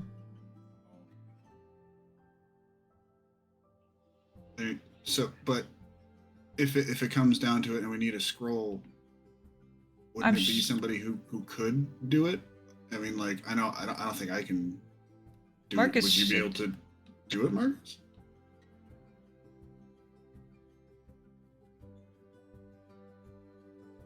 Tempest, you're more likely to be able to do that. I'd be able to. That's also true. Marcus, I think, practices similar magic to mine. No, yeah, no. It definitely, now that I think about it, yeah, no, Master Aegis is right. Him and I practice the same sort of... You're not a cleric. Every time I forget you're not a cleric. I mean, he could technically probably make some of that happen, but I think I think maybe I could do that. Technically, because I can read Arcane, I could try it, but there's a possibility I have a slip of the tongue, and instead of, speaking with dead, I may conjure his skull to become undead, and we don't want that. But I'll definitely give it a shot if you'd rather not talk to him. But we just ask a couple of questions. It's no big fucking deal. Tempest, you are the more likely one to be able to do it, now that I think of it. Yeah, I think you're right. I don't hate the idea about talking to this guy, at the very least to get information from him. What are these things you're talking about before, Kira? The time needle and the universe cog? What was it? Velthorun's cog and the needle of stilled time. They're some trinkets that he made, and Kira says it with such disdain that I as cat can't manifest. Not good things, I take it. Like you just suck on a lemon. Wow. They're an approach you could take, I guess. To what? To planar travel? Oh, yeah, Eddie. No. The cogs, unfortunately, similar to the necklace I wear. But he had some good ideas, okay? I believe the saying is, even a broken clock is right, twice a day. Yeah, well, let's call those his twice a day moments. That's a new one. Bonkin', wow. Right, you guys don't hear that very often? Never in my many, many years. It's a good line, though. Love It it. was like my dad's favorite saying. It's a great saying. Yeah. Wow. That was surprising to me. That was poetic and very wise. I mean, I'm not surprised you're wise. No offense, but I am a little bit, Zachary says, and he stands up and gives Bonkin a pat on the arm. I'll go warm up the car. Okay. Where are we going? Morgue, right? Oh, well, no, we need to make a quick stop first. We need to stop by Umi's. Umi's Okay. very quickly. Umi's first. Got it. If we think we're going to cause any particular trouble, I'm not talking about this is just speaking to a corpse, that's fine. I have some things I would like to do tonight before we cause any major trouble. Might not be possible. It's still pretty early in the day. Yep. So Just gather fine, what isn't you it? need. Huh? Well, if we need to, I can ritual of repose. Not, unfortunately, that won't help as much. It might have to be another day then, babe. Aw. And all of her protest is just stops in its tracks. To the morgue. All right, off we go. Gail, are you coming? No? Yes? No? Oh, no, it's okay. It's up to you if you want to come. Yeah, no, sure. Yep, come on. You want to talk to a corpse? Come on, let's have some fun. I think Maybe we can use it for extra credit in demonology or something. It's necromancy, not demonology. Fucking Master Bonkin, get in the car. Isn't Sorry. this dust guy a demon? No. No! He's a drow! I think I'll sit this one out. Actually, Okay. Gail, could you... would you mind keeping Nalia company? I think she should probably stay here for that. I've never talked to her about what happened before she died. Oh, yeah, of course. That's not a. Yeah. Yeah. Thank you. She pulls pocket bacon out of her pocket and heads toward your room. Don't touch the bookshelf. She has learned might well. explode. First, she hugs Tempest Yes. and says, I know you're just going to talk to a corpse, but please be careful. I'll try. And I'll give Gale a kiss back. Get out the door. I'm going to text Umi Okay. as we're on the way, and let the group know that I'm going to text Umi. Just give her a heads up that we're on our way, and if she has any scrolls or speak with dead, we would like to purchase them. Also, if she has any of Dusk Needle's items, I would love to take a look at them. Okay. Marcus comes screaming into the kitchen, smoking. Fuck! I forgot I wasn't wearing my armor. I'll be right back. Keeping that secret well hidden. Kira elbows Tempest. All right, Marcus, your armor is in Kira's room. Yep. So you walk in, and Gale is. Just like straight up barge into. So Gale will like turn around surprised. She's got her arm outstretched with a piece of bacon toward Min, clearly somewhat nervous about feeding a metal cat. Just cautiously being respectful. And then turns and looks at you and she's like, "Oh. Are you okay? Is everything okay? Did something go wrong already?" He's already smoking. Everything's fine as I brush the ash from my face. It's hot outside. That's all. Just need to get my cooling suit. Oh, yeah. Oh, yeah. If you'll excuse me. Yes. You're lucky I don't get naked for this anymore. I used to. Don't tell your boyfriend or my girlfriend. I just said that. Let's pretend like you didn't. Min? Not a fucking word. Tail flick. Oh, Min's Bacon! like stolen the bacon straight out of her hand already. I was gonna say, did she go for the bacon? She takes the bacon. She's like looking at you, and she slowly goes over and takes the bacon out of Gale's hand, and sits back. And Gale immediately takes out another one. Just don't say anything. Okay. Yeah. All right. And then I'm just gonna very nonchalantly like start putting my armor on, but like watching the whole time and be like, good. So now you've had her bacon and my cinnamon roll.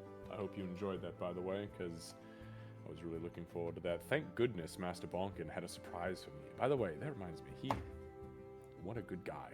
That was very kind. That was all very that. All that. What a chap. What a chap. All right, if you'll excuse me, I put the last pins into place. And I pull the visor down and I start texting Umi. Actually, no, I'm just going to call her on the way down as I'm like running towards the stairs. Okay. Thank you for calling Abric Apothecary. How can I help you? Umi! Oh, hello. And all she hears is as Marcus is running down the stairs foot by foot. Hey, we're gonna come to your shop in a little bit. Can you please have us? Do you have any of those scrolls where we can like speak to dead people still? Yes. Is this? Yes. I have Speak with Dead scrolls. Excellent. Just have two in case we fuck the first one up, please. Okay, got it. All right, bye. And I just hang up. And then I'm gonna send her 900 gold pieces. Okay. We're fucking the first one up on purpose, right? I don't know how it's gonna go. Marcus runs back into the kitchen. Holy shit. Whew, that was hot. Oh, nobody's in the kitchen. Oh wait, are you still in the Do kitchen? that. Oh Kira no, we're in would've- the car. Okay. Kira probably would have lingered just to. Yeah, just to watch me. Sorry, I forgot.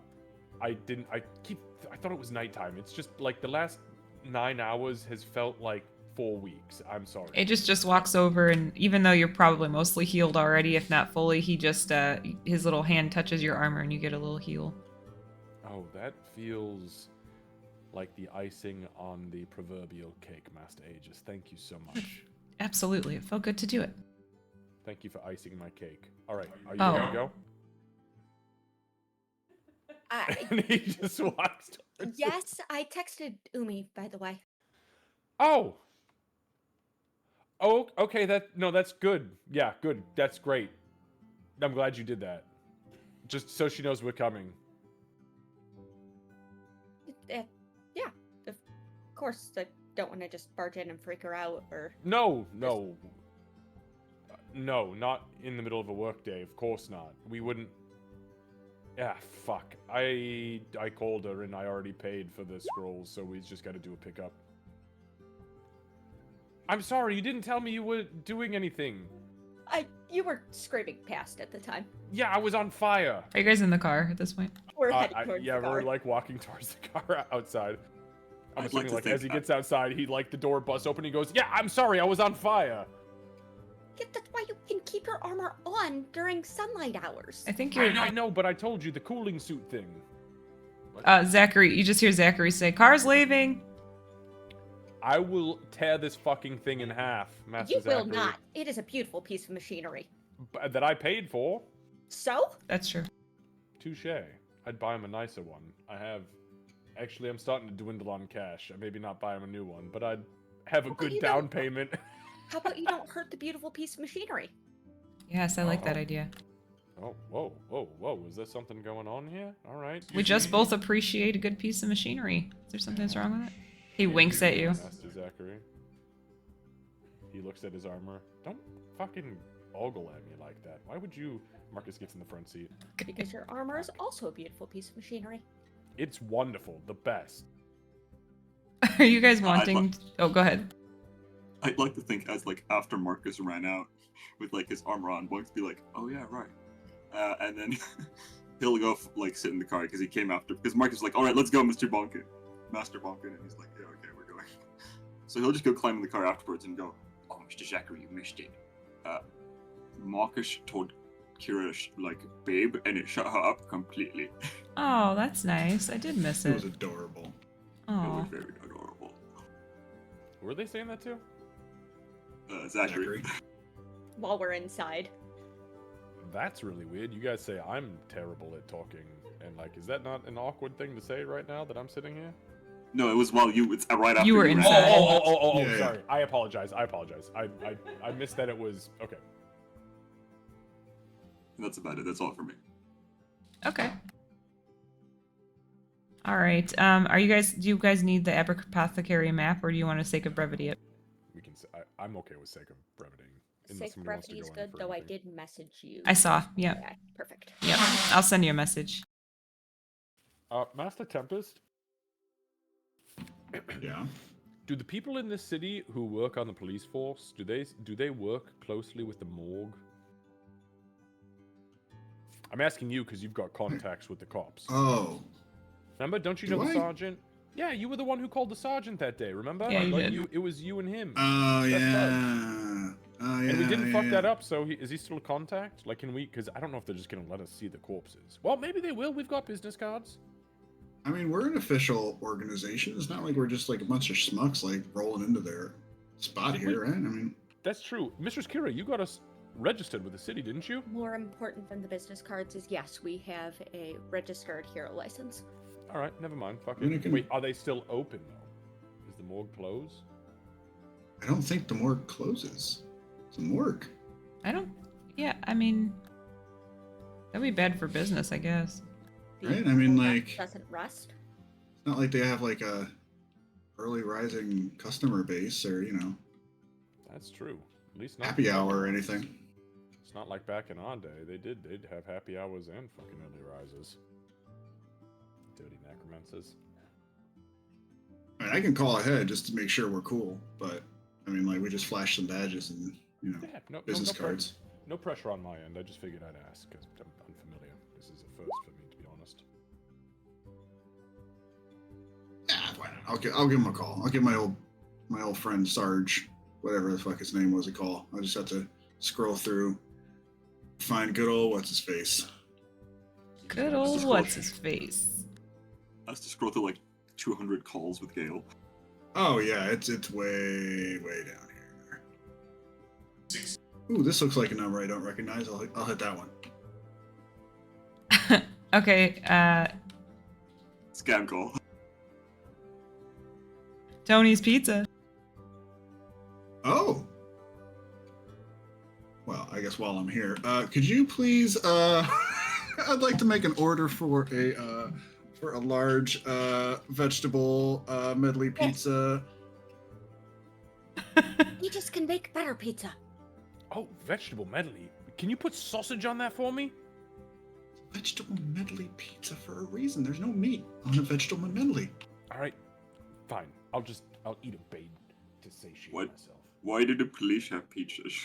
What? No, Also a good wrong question. number. I was gonna get the pizza for Gail, but if we want to do another pizza, we can. You know what? Never mind. Thank you. Goodbye. Click.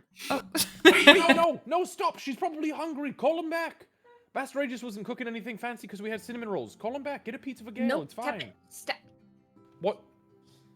I'll message the Aegis for like to ask him to make some Tempest? pizzas for us when we get back. You called the Okay. sergeant like a week and a half ago, and you saved their number, remember? Did I actually say their number? Let's see. You were very clear about that. Because you spent Oh, like yeah. 10 minutes talking It was about like- which emoji combination would suit their name. Or You guys had- something. You guys had downtime, so it was 3.5 weeks ago. But Like- still. almost 4 weeks ago. Yeah, but it feels like a year ago. It was I don't remember what their name is. Oh, I'll put in this, then there's no way I can forget that. Oh yeah, it's the Canadian leaf and the eggplant cow face emoji. Yeah, that makes sense. All right. So 2 eggplants, cow face. I'm You assuming should do you're- that just when asked, Supel. I'm assuming you're calling that number. Yes. All right. Yeah. So you get the New Haven Police Department. How can I help you? Oh yes. Hello. This is Tempest of the Oath Bearers. How are you doing today?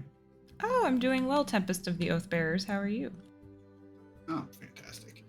We are actually en route shortly to the morgue to discuss some past dealings with a client in the morgue who is currently being, I don't know, interred. What's the right word?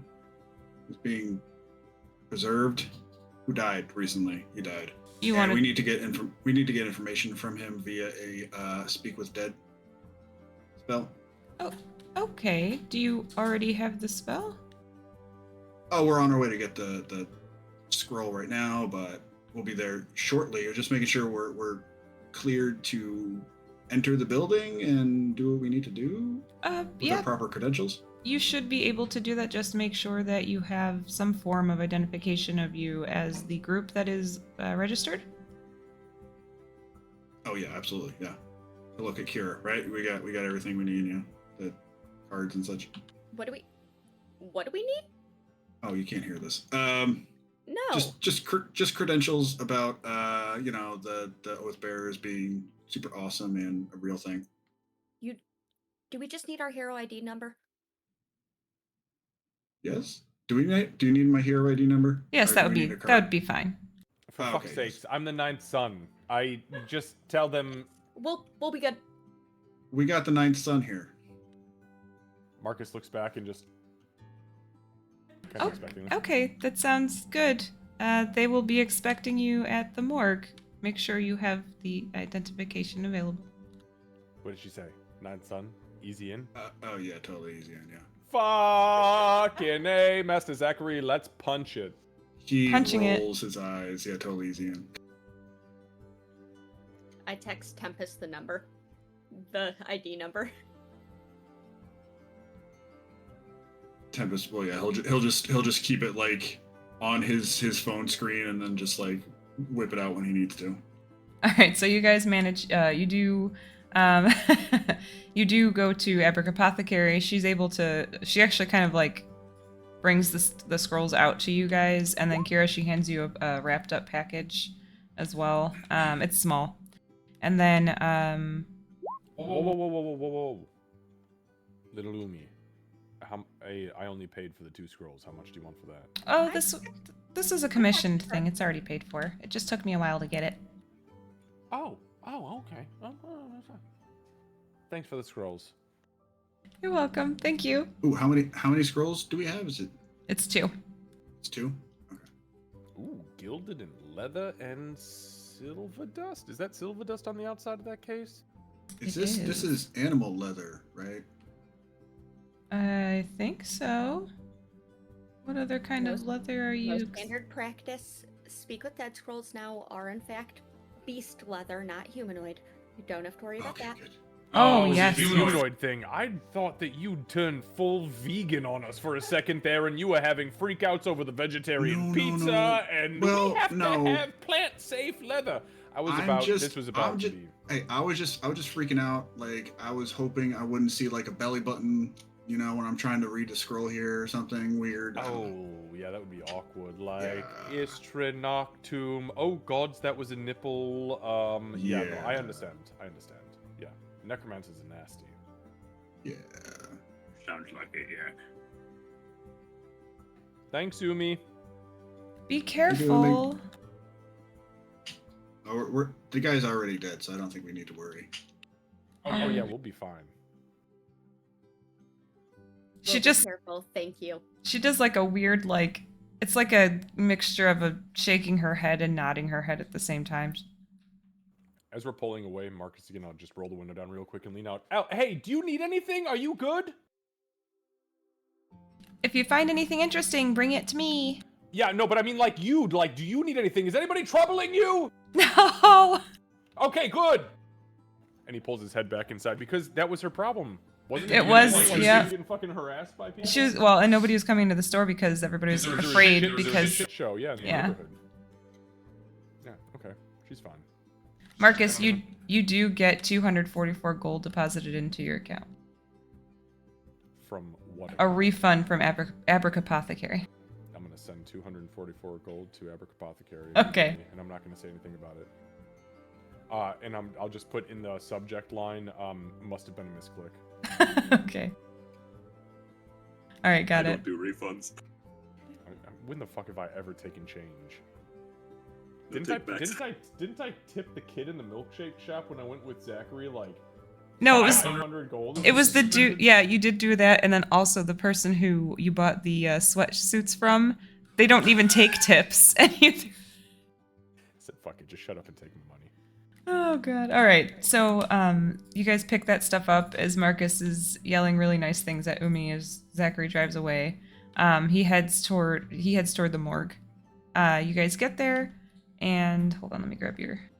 I had to make a map real quick. As we're preparing for this, maybe we should discuss, because if I understand the way that Speak with Dead works, there's a very specific, a very finite amount of questions we can ask, and we cannot ask them out of order. Once the spell activates, you cannot ask questions that are not intended to be answered. There's Yeah, Tempest would be familiarizing himself with the spell on the way there, and I think it's one. But if it fails, then he cannot speak again, right? I mean, like that's it. Yeah, I'm not sure. I've never cast it myself. Again, I could read it. Like if you fail or if it resists, I could try it. If it can't be cast from you again, but I don't know how it works. Can you explain it to me? But it was only I've seen it performed, and it's typically only a handful of spells, but I don't know, or questions, excuse me. But is it like 3 or 5 or 7 or? also, from what I know of it, the rest of us might need to be not seen. If it It can Rec- see? I don't entirely know for that. Here's the problem. If it recognizes us in any ways as the ones who, killed him, it won't answer. Oh, so it should probably not be me or Marcus. I don't think he saw you, Miss Kira, to be honest. I don't know if he would have felt my magic against his. No, I don't think that's how it works, though. I think it's only I'm the not caster. I'm not seeing anything about recognizing. It's only people the who killed it's it. only the person who casts the incantation, and Master Tempest literally wasn't even in the subway, so he is Well, the then perfect person to should cast it. should be good then. I just know something about. Oh, I see the remembered part he where it was in- recognizes me as an enemy. Yeah. If you are hostile to it, it recognizes you as an enemy. Yep. Right, but you weren't even there. Us three were. Yeah, no, So- I'm just a rando. So maybe we should set the questions up before we go in and do this thing. Like, And are we okay Marcus, with that? Can Yeah, you connect us mind to mind before we do this so we can discuss things without saying them out loud when we're in there? Oh, Yeah. Of course. I mean, that's literally all I'm good at. So yes, of course. Well, He's that gonna and whack his helmet. ow, damn it. Oh, sorry. I kind of like raised my fist to Zachary. I thought you were fucking with me again. It wasn't me this time. All right. No, it was This me. time. Stop being mean to my boyfriend. What? She was talking to you. Oh. What? Aw. You said it's all you're good at. Stop that. That's right. That's true. All right. Stopped. So yes, I will connect us as soon as we get in there. Question number 1. Are you a member of the Children of the Loom? Like, that's probably a good way to start that. Yeah. We could do a what do you know about the Children of the Loom? True. That may answer all of the questions we need to know all in one shot. That's a good one. I like that.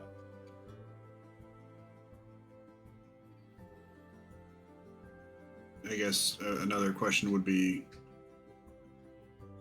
did you act alone, or were you instructed to do what you did? Actually, that's kind of ambiguous. That could be just yeah. What were your motivations for the Yeah. astral summoning?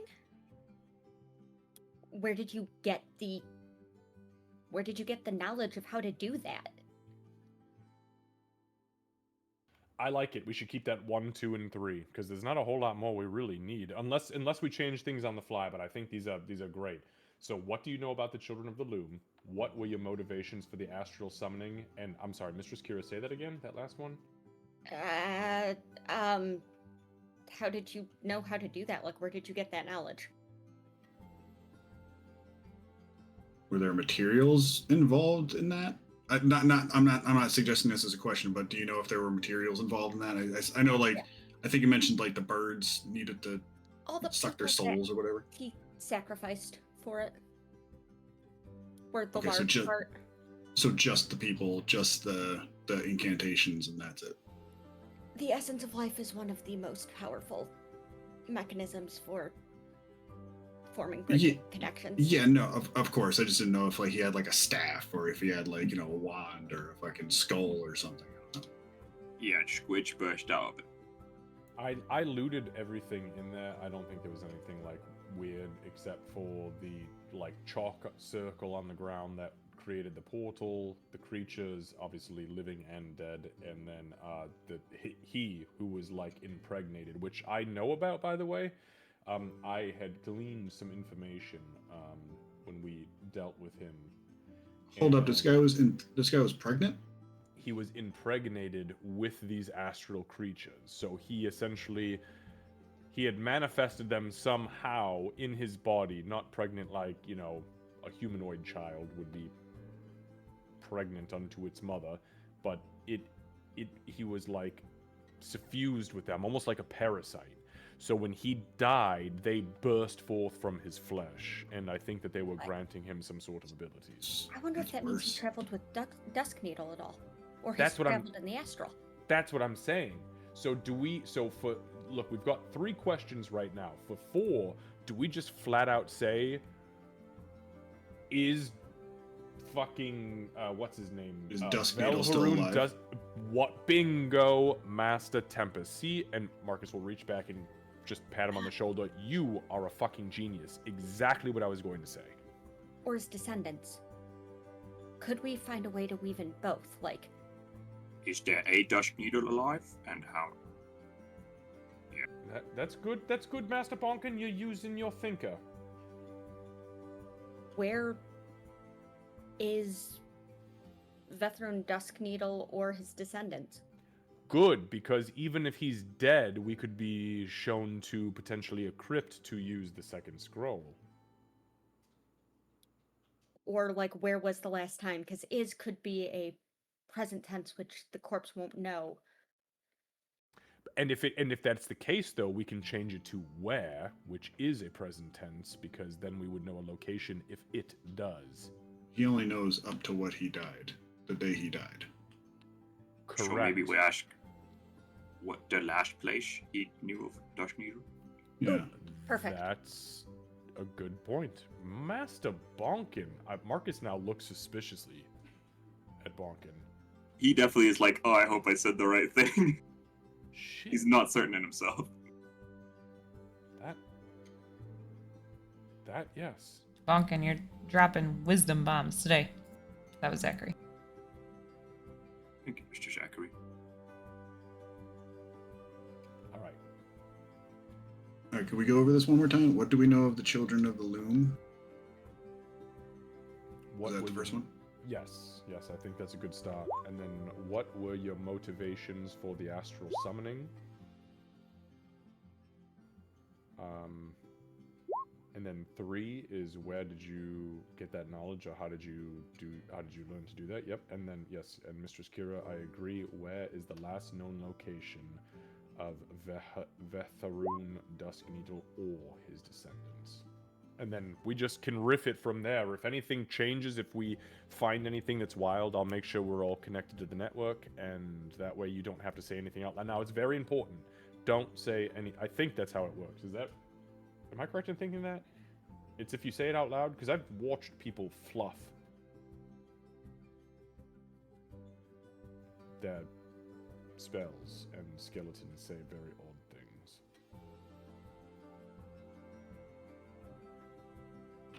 So how did you learn to perform the ritual?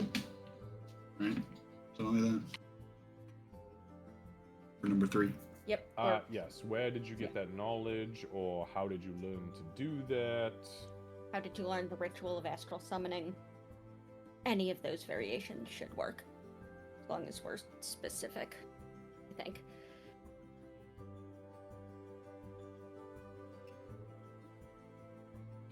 Yeah, you'll see Tempest, like, his head's down. He's like tapping this out onto his phone too.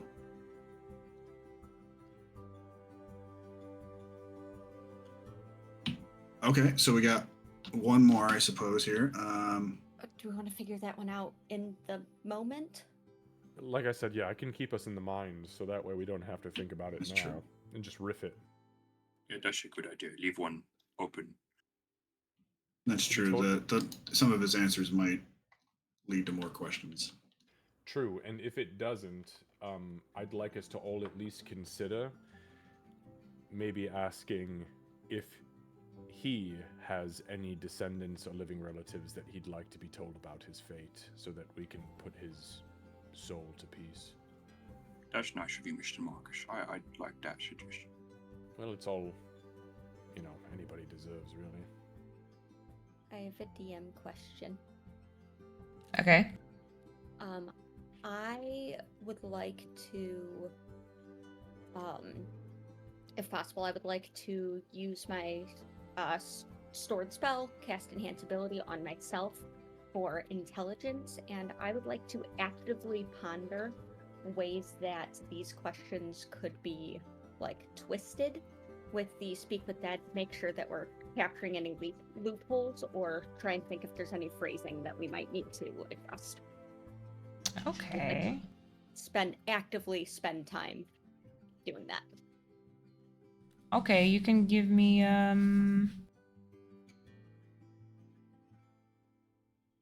I guess just an intelligence check.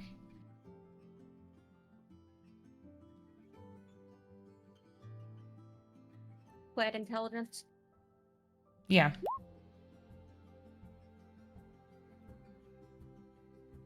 Oh no. You feel like yours are pretty solid. They seem like solid questions to you. There's nothing Yeah, to alter that's- here. You guys are a bunch of smart cookies. Admittedly, it's not a spell on her list, so that's fitting. but damn nice. I gave myself advantage for that. Yeah, that's all right. I mean, hey, it happens.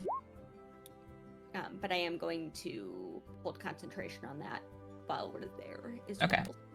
well. And then fair warning, as the corpse is answering, I'm going to be more than likely Moogling things Okay. for that he's bringing up. Okay. All right. Okay, so Zachary drives you guys over to the morgue. As you hold on, let me grab you guys. I made a map. I just want to make sure I get the newest version of your. I just finished adding my status things, but I can redo them if needed. Oh no, I'll just go. It's fine. I'm just gonna copy.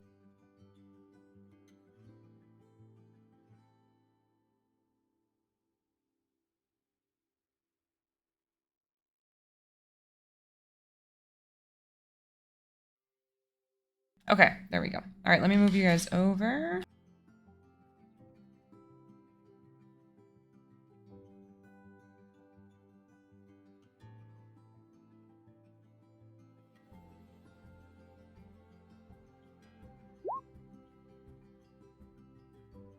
Oh no, it's this place again.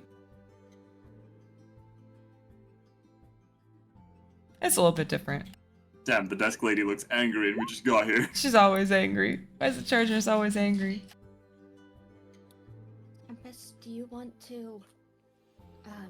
I don't know if you have to concentrate on Speak with the Dead, but do you want to use Enhanceability before you go in there? Will that help at all?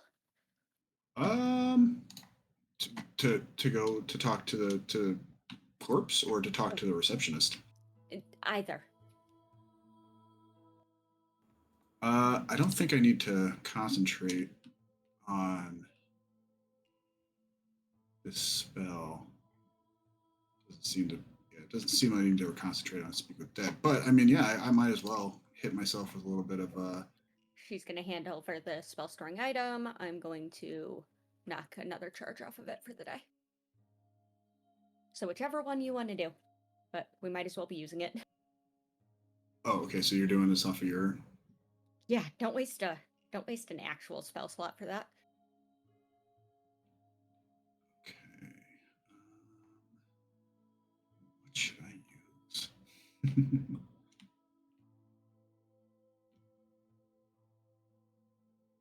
Yeah, probably.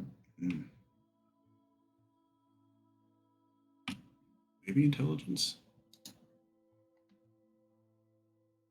Yeah. All right. I'll do intelligence. I'm smart as fuck, boy. It's like the spell comes a little bit easier, almost like that's what it's been used for over and over every time it's stored. Yeah. If the item had eyes, it would roll them. All right, so you guys get in. Are you gonna do anything before you guys enter the building? Nah, there's nothing to do here. Okay. I don't think so. Yeah. Yeah, so Come on there's in. not a whole lot going on here. There is one nurse at the nurses station here, or you suspect a nurse, somebody in scrubs. Oh no, there's somebody dead. Yeah, I didn't want you guys to think that he was What? alive when you guys came in there. So I left the X on his body. Oh my god, they just got bodies out in the open? No, it's in a I've never room. been to a morgue. I guess I don't know how that relates. It's in a room. Typically they are out in the open, actually. Okay, well that's fucking horrifying. Yeah, it's terrible. We Cool. also called Great. ahead. You did call ahead. True. All right, No, we so call the body. We're Ah. about to call ahead, I guess. okay, so you guys walk in and she doesn't look very pleased initially. And then she sees the ninth sun. And then she sees the ninth sun and still doesn't look terribly pleased. No, I'm just kidding. When you guys walk up, her face changes, but This is where we find out she's uh, like the biggest fan. Yeah. Oh, good evening, Miss. My name is Tempest. We are with the Oath Bearers. I called ahead Yes. to make sure. I received a call. The Oath Bearers and the Ninth Sun were going to be here. Hello. Yeah, Oh, hello. That's Hello. It. And that this is Bonkin. This is Kira. Okay. Nice to meet everybody. She grabs a clipboard and slides it across the desk. Go ahead and sign in, please. Make sure you put the time down and write down the number you registered with. Oh, okay. And Tempest smoothly passes it back to Kira. And Bogdan will not smoothly at all put down a business card. Okay. From way over there, just do. I have 10 feet reach. It's possible. He does. Thank you. Kara will Think sign should all do of that. them in the ninth sun. She writes their hin down. Okay. The time. Okay. We used to have 5. Oh, is We still do. He's at home. Don't be Oh. all ominous. I was Well, I didn't mean it like He I was makes extremely panties now. concerned he was in that room over there that you were here to see. That Marcus glances over. Oh. I thought that was your 5th member, so that would have. No. No. Also, no, we no. have 7. No, we don't. Well, yes, we do. Yes, we do. We have 7. You could see her counting. They're not here right now. Okay. Are we also counting Zupal in there too? Oh, that's true. I guess it would be 8. Yes. No, it's not 8. Us 4 plus Min and Sil and Zupal is 7. Oh, I It's thought okay. we were also counting Aegis. Math is Aegis. hard. No, Master Aegis is. Here's the clipboard. He's a panini I've signed maker us now. in. Thank you very much. Where are we So going? this is way over here. I mean, we should probably count Gail too. I mean, she's been very helpful. We're a You're large right. That one time organization. she was very helpful. No offense, by the way. Sorry, that's not how that. She did only help us once, though, right? Am I tripping? Well, she does live with us. Well, yeah. Well, I mean, she like, did help with the stays brain. us. Oh no, she didn't help with the brain demon. She helped with something She else. didn't. Nope, that was all me. And Master Aegis, I think, at that time, who was like summoning flames from the sky. The corpse is in this room. Oh. We made sure that nobody else would be here so that you would have privacy to speak. There are some rules. Obviously, please do not raise it back from the dead. I'm not accusing. I am only stating the rules. If you need anything, please let us know. We do have cameras to record things should you need the footage later. And all of that being said, please be sure not to damage the corpse in any way.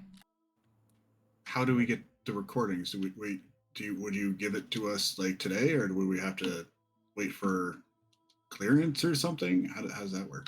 There would be a request process, but it doesn't usually take a full day. Can That'd be really I useful. just Yeah. record while we're here?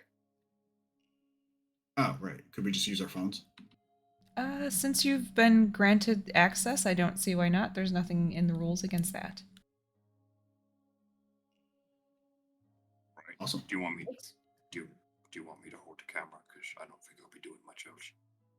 Yes, please. I'm going to be doing some supplemental research. Okay. Okay. Kara just passes back one of her devices already set to the camera. Be gentle with this. It's already recording. Oh, he'll turn it around from his face. Okay. All right. So She's definitely inspecting it. you guys step in, and that guy is he's laying on like a bed, like a hospital bed. Clearly dead. Definitely still has like the hole in his chest where everything popped out. But his Yeah, I mouth was about is to ask- intact. Yeah, I was about to ask like how the state of his abdomen was, if he was like just a basic spinal column and with legs, right, and a It's head. it's Is gruesome. he on display, or is he covered up with a sheet? He has there is a sheet over him, but you can see still. Yeah, it's pretty gnarly, I'm sure. Because it was. Yeah, Tempest. I think you said four. I think it was 3 of them. Yeah, it was. Yeah, or 3. Yeah. Yeah, I mean that's still Multiple, A lot of yeah. body. Yeah, Tempest would probably like lift up the sheet a little bit. It is disgusting, Tempest. It is really, really gross. Fuck. Yikes. Yeah. By the way, we and he points to Bonkin and himself did not do that. That was the shit he had inside of him. They just like, as soon as he dropped, and he points at the skull. I did that, And he points at the lower jaw, like fractured in half. Master Bonkin did that. Those things did everything else. Yeah, it Dude- was pretty bad. Dude was brutalized, and I've seen some shit, but that was tough. Yeah, it Do you was think? very Do you think nasty. this was? I mean, this is probably a question for him, I guess. But do you think this was voluntary, or this was a part of his whatever thing he was trying to summon? So from my, I tried to glean some information when I saw it happen, and from my knowledge, this was willing. Mistress Kira, Fuck. can you confirm or deny that with your knowledge? He mind altering magic was never his way. Every single one of his followers that I knew of joined willingly because they had better opportunities with him. Delusions, right? This is not a better opportunity. No. Considering how. No, let's just cast your spell. One moment, Okay. please. DM, can I ask you a question? Yeah. So, when a creature is hit with a Speak with Dead spell and are granted the semblance of life and intelligence to what was a corpse, are they then considered a creature or no because they are not officially undead? I ask because I also have an ability that can only target a creature. Hold on, let me think. Explicitly doesn't return the soul. That is my thought too. It says you grant the semblance of life and intelligence. So if we are working on the definition of semblance, it is the illusion of life Right. and intelligence to a corpse. So if I was a DM, I would say no, it is not a creature at that point. But I don't. I figured I'd ask because if I don't, I'll kick myself in the ass. So I'm trying to think. Hold on one second because I'm justifying it in my own head. And to be clear, it's because I can cast Detect Thoughts. Right. I had a feeling. Yeah. Just on the off chance it's lying or doing something stupid. Because they don't have to tell the truth. So because you wouldn't be able. Hold on one second. Let me look at one thing. And it does specifically say, actually, it does say this spell doesn't return the creature's soul to its body, it only animates the spirit. I may have just answered my own question. Yeah, that being said, I will say Marcus has telepathically linked with things I wouldn't consider alive, like a car. Actually, that one's a little bit more intense than you think, because I think it's the car. You're talking about the car, Zachary's car? Yeah, I'm pretty sure he connected. There's a thing behind that one, yeah. Yeah, and I don't think he even knows what it is. He kind of left that on the back burner. So I'm I'm just. pretty sure you and Zachary had that conversation. Autobots roll out, baby. You guys Yeah, did talk yeah, about yeah. that last week. Jeremy Crawford does say that it's still an object, it's not a creature. And that's what I'm going with too, because I don't think you'd be able to charm them in this state. So You can't. yeah. So You couldn't paralyze. Well, I guess that's the question though. If I hit it with a paralysis, could I paralyze it? Because only creatures can be paralyzed, not an object. I would say no to that too. But Then it's something animated that has a semblance of life. So yeah, it's one of those weird things, and I don't like Jeremy Crawford, but I agree with Candace's opinion on this one. yeah, I just yeah, it would, because this to me, the way I've always thought of the spell is it's more like the memories of the thing kind of being spit out, almost like a projector. Right. But the weird thing about it is that it can lie. Right. So it's not a projector. It has. That's what's giving me pause. It knows what's asking the questions, and it does spit out answers based on who is asking. Well, it would still get a save, right? I get it. But if you cast Detect Thoughts and you dig deeper, then that's when it does the save, right? Only if I dig deeper, but then it just knows. So what the fuck is it gonna do to me if it knows? Become a spirit of vengeance? Well, yeah, Maybe. it's only it says it doesn't have to be truthful if I was antagonistic or Mhm. it recognized me as an enemy, which probably should say like, yeah, you guys should probably wait outside for that part. 'Cause, yeah, like just like we said, I'm just a rando here. That's true. That's true. Hold on, I'm torn. Hold on, just give me one And it's- second to think it through. It's not like Tempest just wears the Oathbearer's logo on him or something. No. Well, I don't think any of us I have a wear it. tattoo. Well, okay, but do you think that guy was stopping in the middle of you punching his skull in to be like, "Damn, that's an Oathbearer's tattoo"? Like he probably doesn't remember that. His last Would thoughts we- are probably, "Oh, what are these things bursting from my fucking chest?" Yeah. Would we have that kind of notoriety anyway? Like, are we known that well around town? This woman didn't even know who the Ninth Son is. They don't know who the fuck we are. It's big sad. We've done a lot. I know we have actually done a lot for the city, and they don't. So here's the part. Well, some people have known you guys. Here's the part that is giving me pause, and that is that it says, while it does say it does not return the soul to its body, to what I think it's saying is you're not resurrecting it, but it does return its animating spirit. If it's able to decide this guy was my enemy when I was alive, I'm not going to tell the truth, then I feel like that's an unfair advantage on its side, and you guys should be able to at least attempt to cast the spell. And then there could be consequences if you dig deeper and it succeeds. If I may, I hate to be that guy, but like counterpoint, the way I kind of view it is like a computer, because a computer, if you program, it has like an if statement where it's like, if this and this, then it works. Mm-hmm. But anything outside of that, like it could be like just Tempest, even if we're there, it could be like, well, Tempest isn't an enemy, and he can't see past Tempest. Like he Right. can't see the outer, like bigger things to really decide. It's just I mean, for a modern game, that sounds pretty fucking solid to me. And I'm okay with a no answer, by the way. This was just I know. subjective to. So, Lucy, are you for or against detect thought? Because I'm following your thought process. So, where were you ending up there?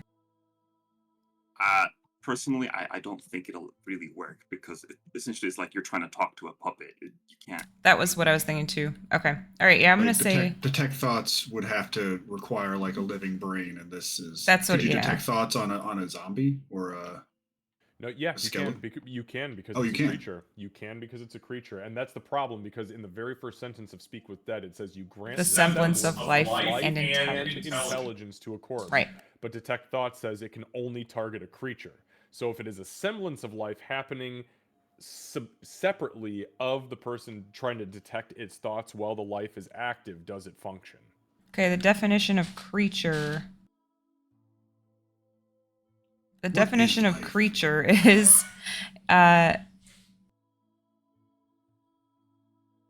Yeah, I mean the definition. any living or unliving entity that can take actions, move, and interact with the game world. Right, which technically is not. Right. Again, we are asking overreaching hypotheticals based on the verbiage of the legacy version of Speak with Dead, which is that you grant a semblance of a life and intelligence to a corpse, which is why this is Yeah. this is not a developers intended this is a DM specific question. Yeah, I think I'm gonna stick with the thought of it being like a projector. It's almost like you guys are going back in its Love it. memory and it's spitting out. I agree with that 100%. That's reasonable. Yeah. Okay. I love those conversations. This is such a good group for that. I do feel like it could get a little bit broken if we're like detecting thoughts. Now we're doubling how many questions or answers we get to our questions. That's true, yeah, because then you could get the real answer in whatever it tells you. Right. And even more than that, what happens if you dig too far and it realizes it? Does it become a spirit of vengeance and then all of a sudden turn into an encounter where it's fucking hunting you until you destroy it? It's entirely possible. That's what would That's happen. why I heard what you said. I don't said. hate that. I don't hate that idea either. Like thematically, I think that's pretty cool. But horrifying. All right, so Marcus is going to just kind of back himself up into the corner. He's going to go hands off on this one for the time being, but he's going to pull his hand up. He's going to actually remove the helmet all the way back. He's going to kind of like clip it back to his neck so his whole head is exposed. And then I'm going to reach out, touch Bonkin, Tempest, and Kira, and I'm going to open the network and connect us. Okay. All right, Master Tempest. This will all be through the network, by the way. He does not say a word out loud. Master Tempest, it's all on you. No pressure, by the way. Okay. Okie dokie. Here we go. Tempest will unroll the. Somebody gonna say something? Can you use your own musical stuff on yourself? Pretty sure it needs to be somebody else other than me. Yeah, at Yeah, least the Also pretty sure. yeah, the college I played was always everybody else. I could never cast anything on myself. Yep. In that I case, I can cast like the enhanceability stuff, which it's already on me. then I'm going to just prep guidance. And I'll have just the multi-tool in one hand, just ready to cast if needed, and then tablet for typing unless I need to reaction. Got it. Okay, go ahead. Okay. Yep. Tempest will unfurl the scroll, read its contents, and I guess he'll place his hand on the dude's forehead, and then last word of the incant release, and let the spell take effect if it does. All right, so I'm assuming you don't have it in memory or wouldn't be using a scroll. Correct. It is within my abilities. Right. Okay, so then give me a raw charisma plus your proficiency. The charisma is saving throw.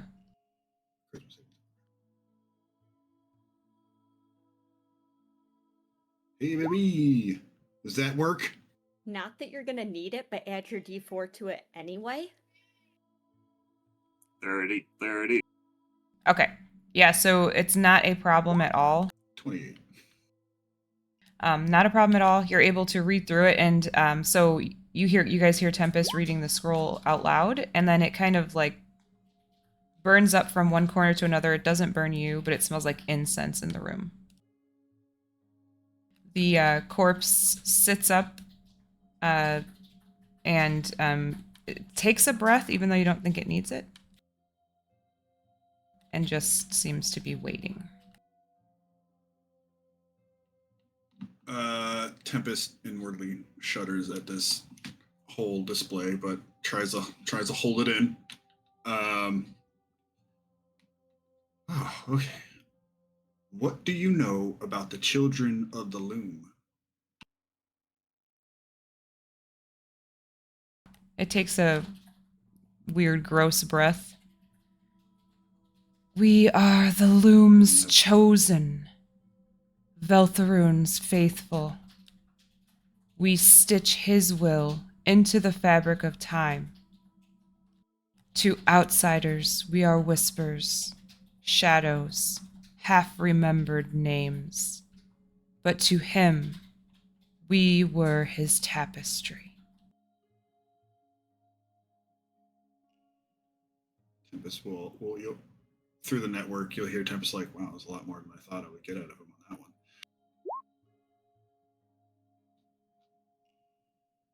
Okay. What were your motivations for the astral summoning?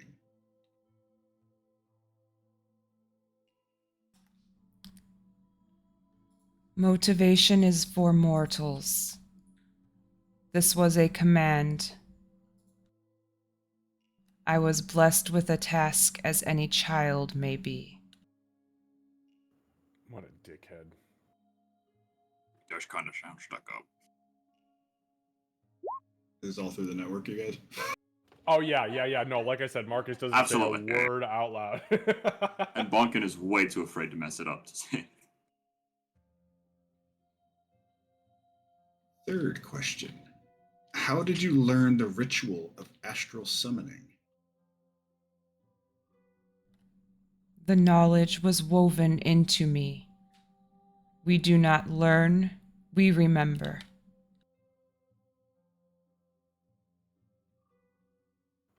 Through the network, that was cryptic. What the fuck? Okay. Woven. Do we want to? Okay. Do we have a fourth? Like a. We have a fourth, but I think What was the fourth? I don't have that one written down. where Mission. Vetheran is. Where Vetheran is. Yeah, maybe we just drop that hot knowledge and see where that goes. But I think that there are some good things to riff on because what the fuck? He's Could, being very vague. could ask about the source of these memories or how to access that knowledge. Right. He's sounding like he's being infused with this knowledge. You know. That's what I was thinking too. Could also do a if one is a faithful, where can they go to learn more?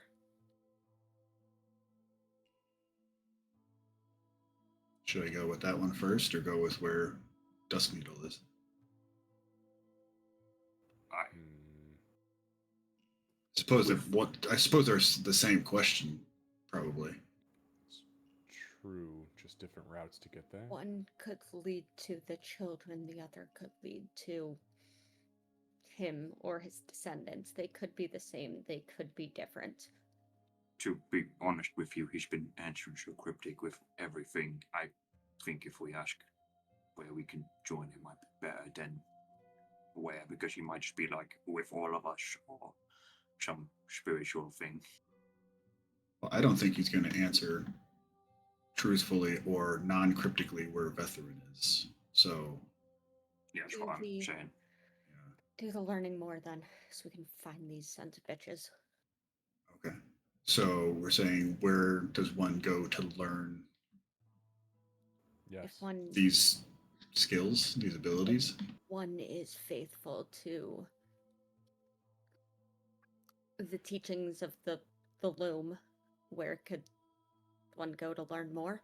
Where could one go to remember? They are not taught, they simply remember. Where That does the was the last faithful question, go to right? remember? Yes, because I feel like this is more, if they said the word remember, I think it's more of an awakening than it is a teaching, which is kind of melodramatic and, you know. Cult-like. Yeah, of course. Knowledge. Yeah. The knowledge is woven into me. We do not learn, we remember. Right, it's an awakening. Where- It means that they have something flashed into them that is a sudden remembering of whatever it is that was maybe seeded in them from birth. So where would one go to remember the teachings of the loom? Teachings of Vetheran. Yeah, yes. Okay. Fourth question. Where would the faithful, such as yourself, go to remember the teachings of Vetheran? To remember, you must find passage where time bleeds. Broken portals and shattered mirrors to become less yourself and more the tapestry. Oh, definitely don't fucking like that. That one I wasn't able to type fast enough. Can you repeat that?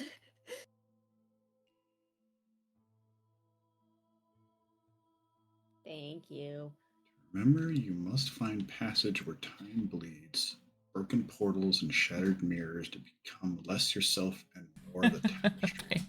Now! I mean, that really reminds me of like when we went to get Aegis's brother, and we had to like fight the mirror versions of ourselves. Not Aegis's brother. Oh.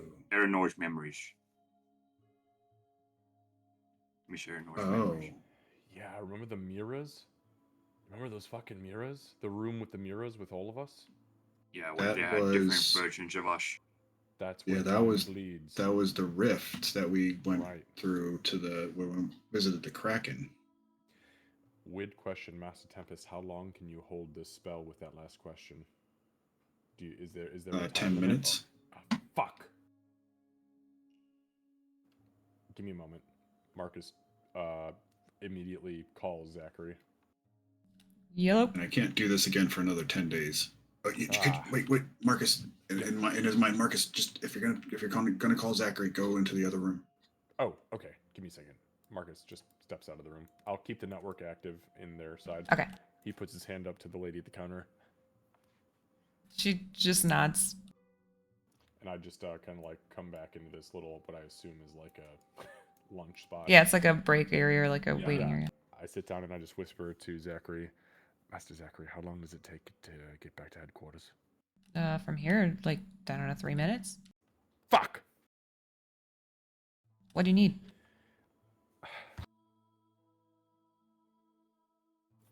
I need Professor Sunema. Marcus, give me an intelligence check. Oh boy.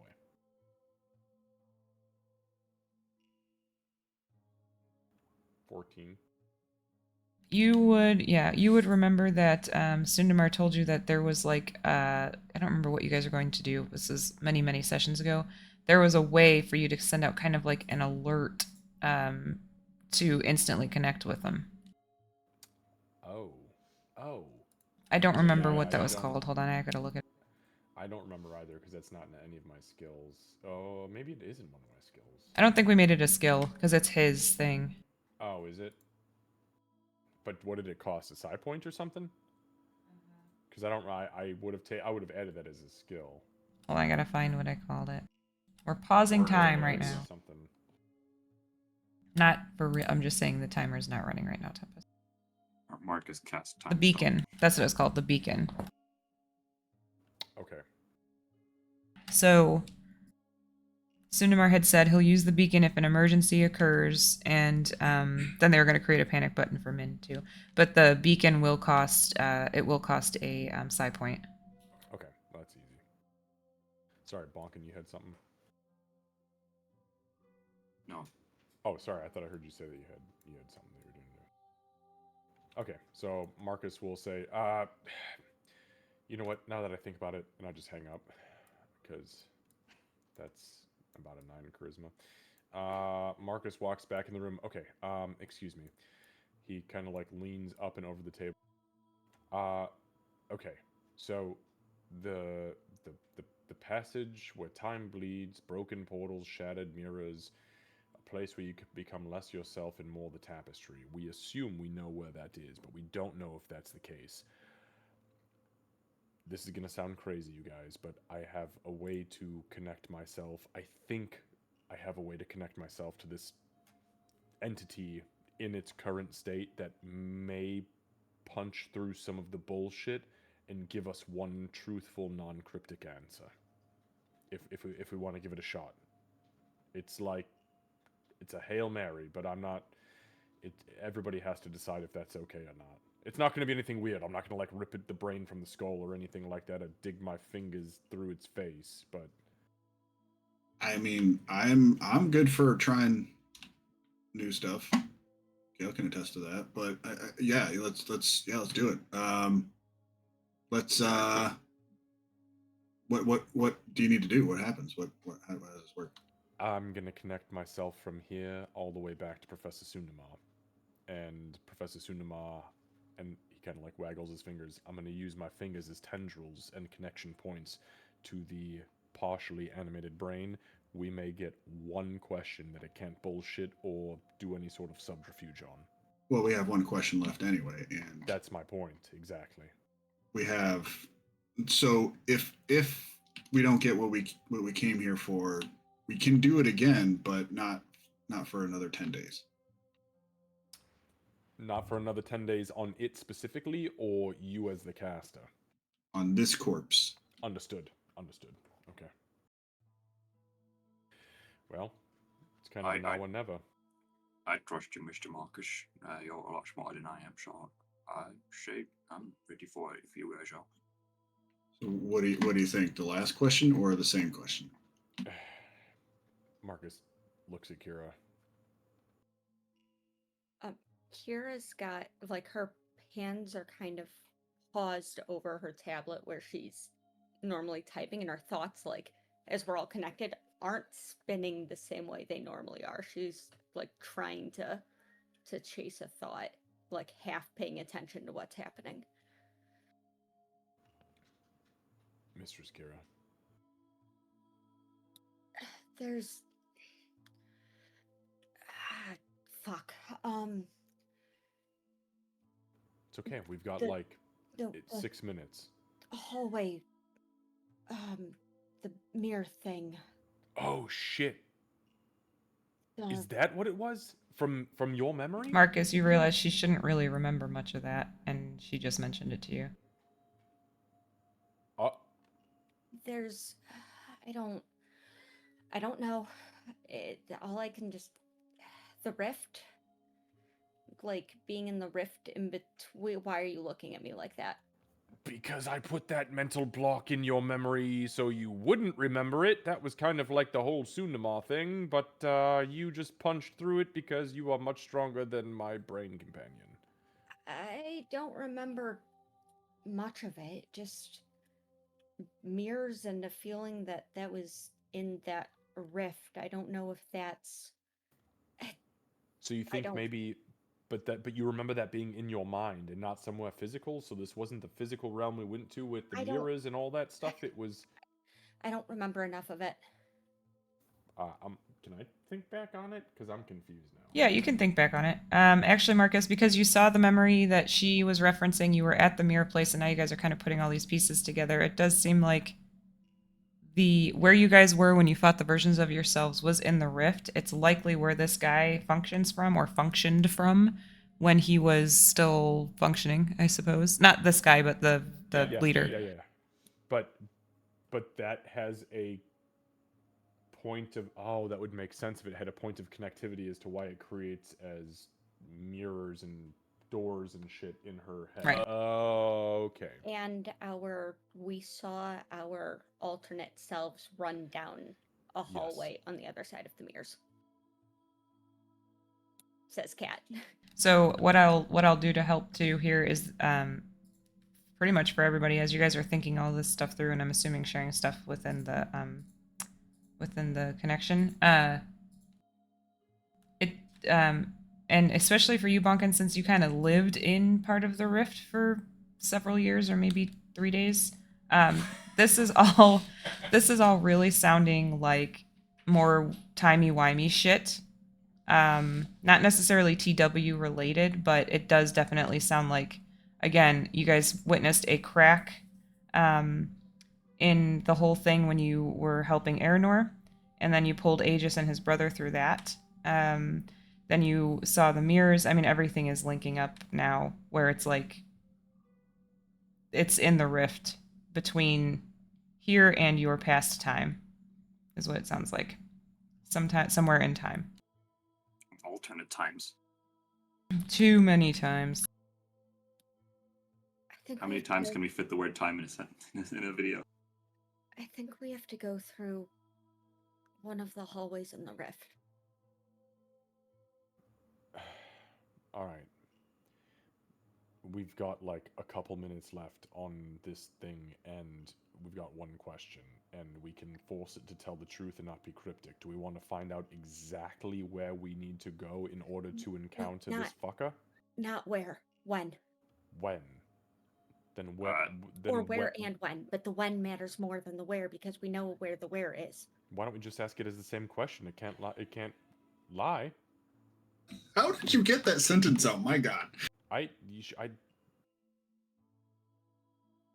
But if the mirror place is our where, but which of the hallways is a when? Okay. Like, yeah, like Mr. Mark said, can't we just ask where he went in? Wouldn't that be like the right place? I mean, like where's his Dust zone Needle of is? fucking. Now we are utilizing Professor Sunama, so I can force a little bit more information. Can we just maybe force it to mentally show us where and then potentially when, or should I ask the question outright? Could do a where and when is One Vethrin, question, Dust Needle, just as one and question? the Children of the Loom. That's one question, right? I would agree. Marcus looks at Tempest. Does that contractually sound like it would be 2 questions to you, or where and when is the Dusk Needle? Vethrin? where and when is Vethrun Duskneedle and the Children of the Loom? Because if you just ask when Vethrun is, we'll get 500 years ago. Exactly. And if you say just where, it will be a potential location with no answer to the direction in history. Correct? Or where and when do we find Vethrun Duskneedle and the Children of the Loom? Done. Feels like a good one. That's a good one. Feels like the winner. Good to me. Thank God, Master Bonkin, you were the one I was riding on. That sounded... I get what you meant. Do you? Okay, good. Marcus will reach... Unintentional visuals. Sorry. Oh, God, my concentration. What the fuck? Sorry. Blueprints. Yeah, it's Wow. intrusive That's thoughts. Very specific genre that people will be interested in the far future. Oh, it's sorry to hear, buddy. I'll reach up and I'll just kind of place my fingers along the temples, and then I'm gonna act. I've got 2 side points left, so I'm gonna burn a side point. Okay. And I am going to activate the beacon, Professor Sundamar beacon, into this thing's skull. Okay. So I don't know what that is because it's the first time I've used. Yes, it is. Kind of like boom. So it's almost overwhelming. It's not as much as when the elder brain connects to you, but it's much more than you expect a tiny brain to be able to have a presence. And without him being in front of you, all of you will hear echoing, "You used the beacon." Oh, hey, Professor Sunema. Yeah, I did. I totally forgot this was a thing. I am so sorry. I'd have been using you before. Listen, Gondor calls. The beacon is lit. I think is a thing that I heard in a movie we watched not too long ago. Anyways, I digress. Listen, I have you currently connected to this dickhead and 3 of my friends, Master Tempest, Mistress Kira, and Master Bonkin. We've got to speak with Deadspell going, and I've got like maybe 50 seconds left, so I need to ask this question quickly. But can you help me delve into its psyche and maybe like glean some truth from it? It's being really cryptic, and it's pissing me the fuck off. I'm about to eviscerate it, and it's already been eviscerated by astral creatures. No evisceration. Yes, If I will you can help. hear me. There's nothing to eviscerate. He has no viscera. That's true. There is no viscera to eviscerate. We're here officially, no disturbing the corpse. I've got 45 seconds. Fuck, let me ask the question.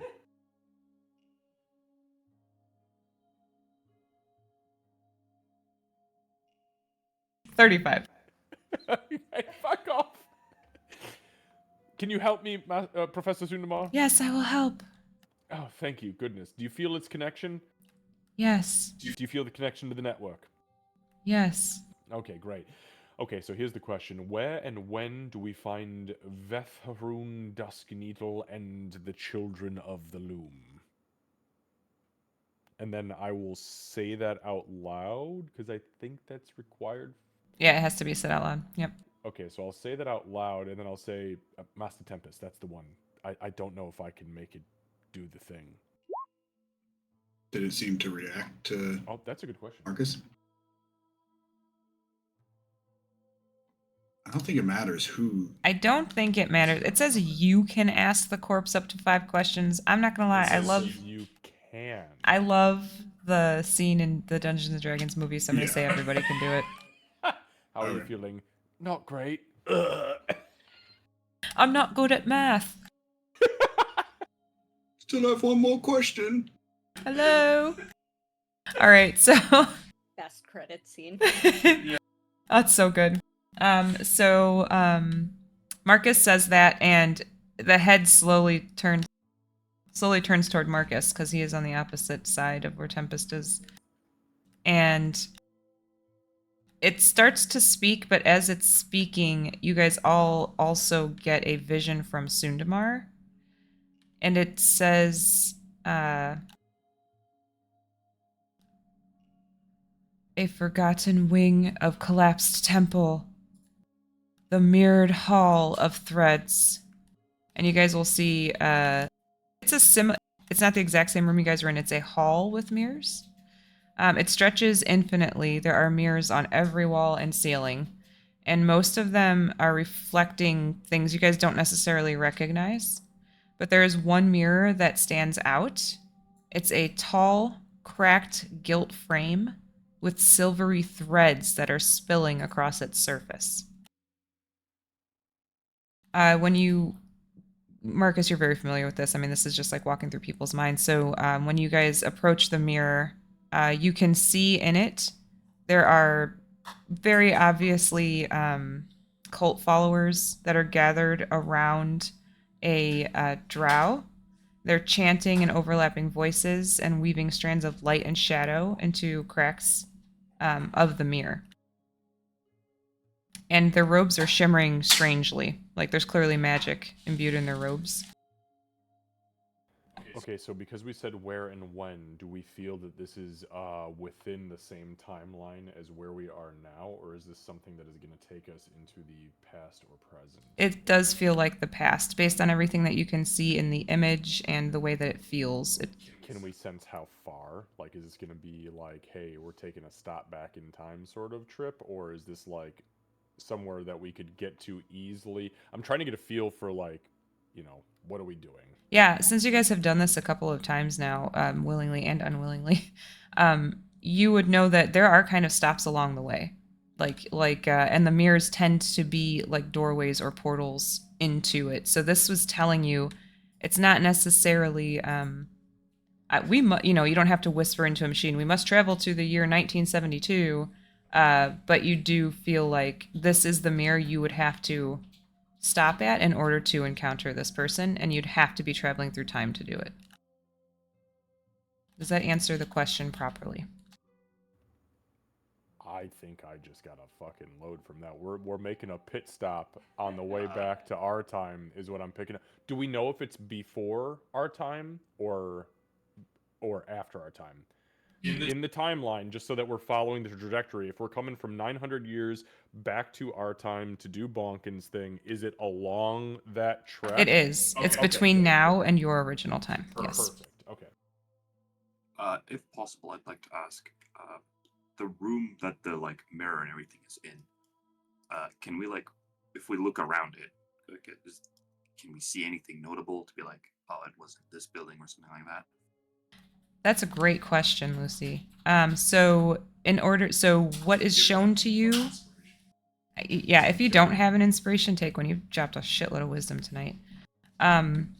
So when the scene first opened, it takes you. It's kind of like you guys know the beginning of. I'm gonna end up getting sued at some point because of this campaign. You know the beginning of Hocus Pocus when the witches are on the brooms and it's like flying you to where they're going. Hocus Pocus? Yeah, that one. Yeah.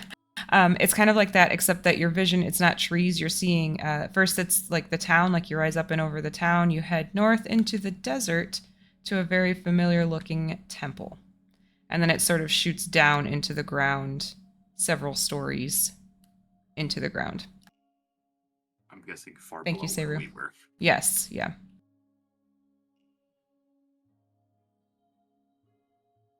I get 1 year older and suddenly I'm all wise. And what you guys would have seen is, Kira, I imagine you'd be able to recognize him. So it's Veltharoon standing there, and the children are there, and they're clearly performing a ritual. And they're all in a circle around him, and clearly chanting and performing a ritual. And just to clarify, this is this all Spencer's temple, or are we at the pyramid of the dragon? It's where the dragon is. Yeah. Seeing him, the way since we're all connected, there is a just surge of just cold anger, as Kira would probably even instinctually kind of pull at shadows. Just she wants this guy dead more than she has pretty much anyone before.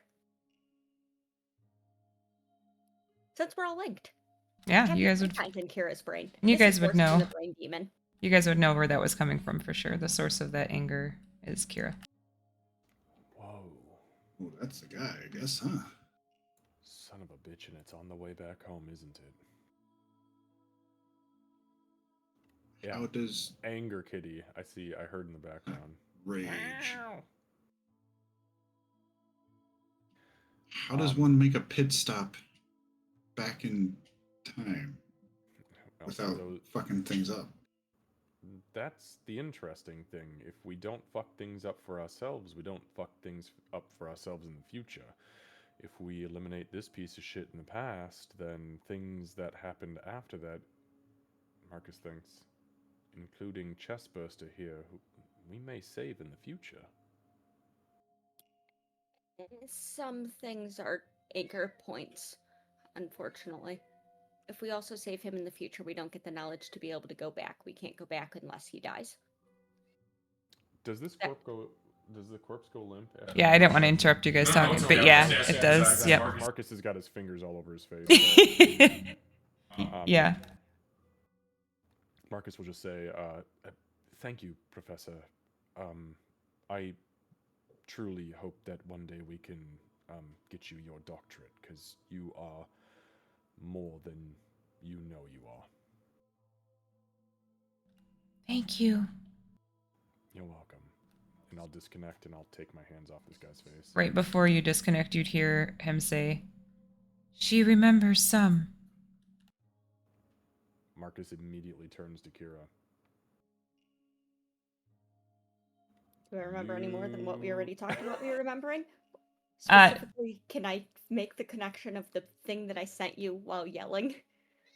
Um, 'Cause I really want to drop that. I didn't see that. You can potentially, like, it seems reasonable, but you don't know that for sure in this moment.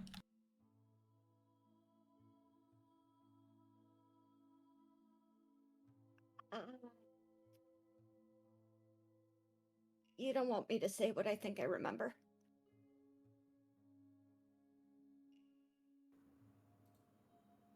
Okay. Then we can leave that for not in the morgue. What's the appropriate place for it? Yeah, okay. So I know we talked about like going back and getting to him and stuff, but we can also like isn't that like the pyramid where we have the two dragons currently, but like really far underground? Maybe we can go check it out in this time. I'm down. That's I all I get have it. to say about that.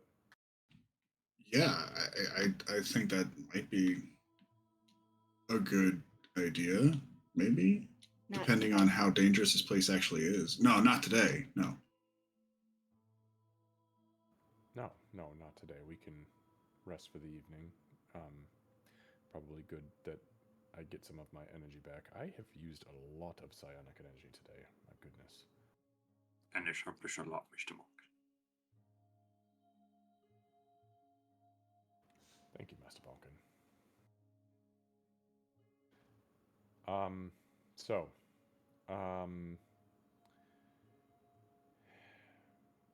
shit. Marcus puts his hands on this guy's blanket because he doesn't have much left as far as the body's concerned. I was hoping to find out if we can put this spirit to rest, because I don't think this was.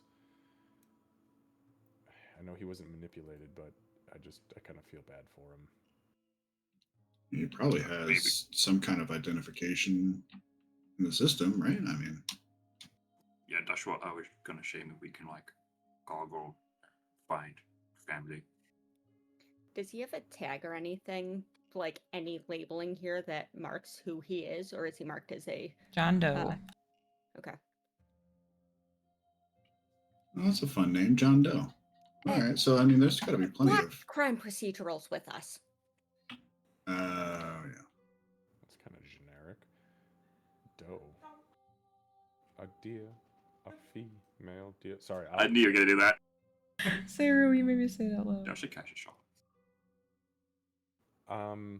Okay. Realistically, his family is probably the cultists because most of them join because that's about the only I sense heard of it in the family you can background. actually get. That's fair. That's kind of sad. It is. Yeah, it's not great. But it's also kind of sad if you think about it for those who join a gang because that's the only family that they have, right, Master Pumpkin? Yeah, something like that. Good thing I know someone that's doing something to help the less fortunate. Exactly. It's not Pumpkin. Oh, A gang and a cult. The difference between a gang and a cult in our world, pretty much just magic. that's fair. Which we did have last time with Raves. I think cults can be non-magical. I've seen some pretty creepy cults on TV, at least, that are just That's fair. murder cults. Well, that's horrifying. Oh yeah, yeah. No, cults are not to be fucked with. Well, I mean, to be fucked with because they're fucking evil, but you know. All right. Can we get out of here? Yeah. Yes, please, thank you. Goodbye. Let's get out of here. Don't run. Sorry, I'm walking fast. There you go.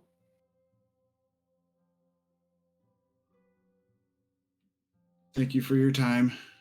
This was creepy and informative. Oh, I'm glad it was worth your while. He is not in great shape, that's for sure. Thankfully, his mouth was still in one piece. Mostly. Mostly. Yeah, Sorry. about that. Why are you sorry? Uh, To the we car, may have guys. been. Yeah, we there's yeah okay. Can't discuss it. Goodbye. Oh, thank you. Okay. We've history. Top secret stuff. They would give you the full story, and I promise you don't want that.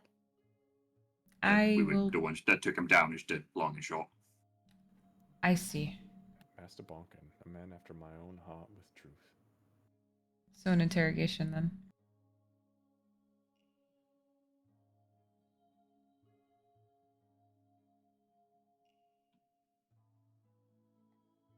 All right, so she doesn't stop you guys or anything. You do see, like, once you guys are heading out the door, she goes back into that room, more than likely getting ready to put the body back on ice. You guys get outside, and Zachary's waiting. And Marcus, as you walk up to the car, he looks at you like this. You just hung up, man. Oh, I always just hang up. Yeah, but usually you at least get your thought out. Yeah, that's right. I had another thought that kind of superseded that. Sorry, I had to. I did a thing. Don't worry. We're everything's good. We're fine. I almost went to get him anyway. No, he's fine. Okay. Okay. Let's go home. Home. Home it is. Kira takes her phone carefully back from Bonkin, stops the recording. Oh, tucks sorry. away. It was just the last bit is just recorded in my end. I'm sorry. Nope, that's all right. You did. It Thank was you. after it fell back. We needed sound anyway, mostly. I kind of need to talk to everyone when we get back, though. It'll be fast. Well, I mean, it doesn't need to be. It's not like we're in a hurry. We're always willing to listen, Miss Kira. I would like to talk to everyone when we get back, and I would like it to be fast. Oh, okay. All right.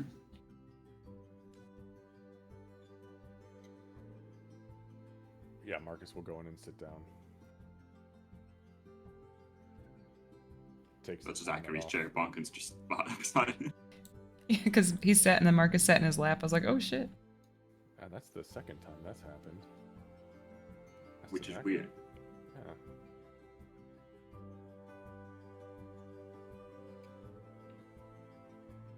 All right. Okay, so Go ahead. Do we have time? I don't know how to start this, so I'm gonna make this pretty quick. I don't know if Min should go with because I have never talked with her about what caused her death, and I'm pretty sure she doesn't remember most of it. Also, speaking of death, I'm pretty sure that's where I die. Oh, you won't die. You won't die. But Absolutely if Min not. needs to stay here, then that's fine. But you won't die. You have died. I, But- I multiple times, but also only once yet, I think. There's confusion. What? Yeah, Marcus. So, fuck. I just open the network and I'll kind of show them the abridged version of what I saw from my perspective in her mind, where she was dying multiple times over and over, and then the one real time that she died that we all saw. So does this like include the Min shouting at Kira before she Yes. dies thing? Yep. It was just visions, right? And just illusions. I think those are more than illusions. Those were potential outcomes of reality that may not have come to fruition, but were still felt. And I think what I have surmised, anyways, is that a lot of those visions were TW fucking with us and showing us timelines where she can die. Correct me if I'm wrong in that. Oh, we did Nope. talk about this now. Yeah, it is. You're correct in that. And you guys, and now that you've talked about the Hall of Mirrors and Room of Mirrors and everything, you also suspect it's possible you're seeing timelines of those other versions of yourselves that you fought too.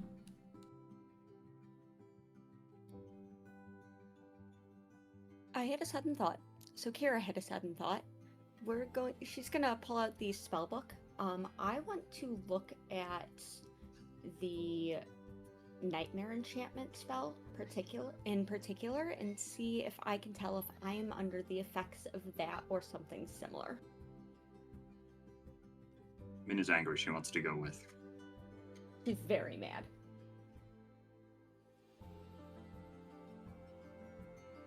By invoking this ritual, a Shatterkai can weave illusions into the dreams of their enemies, causing nightmarish visions that weaken and destabilize the mind.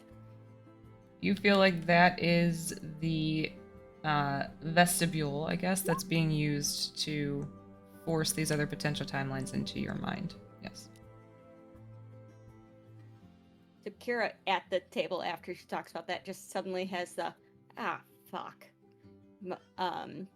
expression, pulls out the creepy ass spell book, flips to it, runs her finger down the page, and then goes,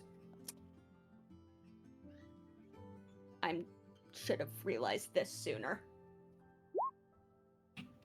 And that I'm is- pretty sure that I'm under the effects of an enchantment.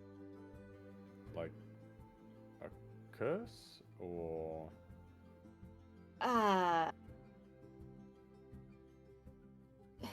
More specifically, Marcus, I think you're right.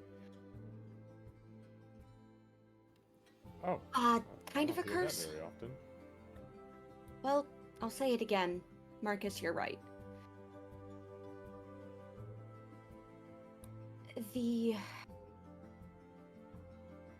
One of the things in the book is essentially a spell it's a ritual to slowly break a mind by giving it false visions. Well, it Master doesn't actually say Aegis. false visions, but It just Not like comes traditional running into the room. curse. Master Aegis. He's got magic like ready to go. Who's hurt? What's wrong? Okay. Wow, that's a lot of divine energy. I'm sorry, starting to flake my face. Can you remove curses with your magic, or at least attempt it, and see if we can maybe help our dear friend Mistress Kira here? I can try for sure. I can give you the exact spell that was probably used. If that helps. Sure. You don't read Elvish, do you? I don't think he could. No, he could not. He was with me in that. Well, this part here is generic language of magic. And she'll No. flip it around, Okay. translate it into common as best she can, and show him.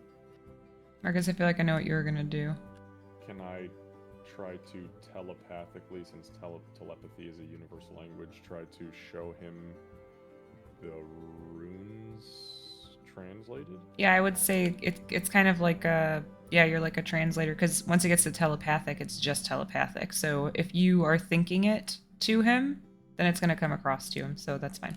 And I can read Elvish, so Exactly. Yeah. I'll try to, I'll just kind of open the network to me and him, and I'll just kind of translate what I see on the page and what she's talking about. Okay. Is this a curse? Is this something that we can break? Let, Or is this more than that? let me try. And you'll see he focuses and he casts a spell. Hold on a second. Lucy, we're gonna get you to bed. Sorry. One sec.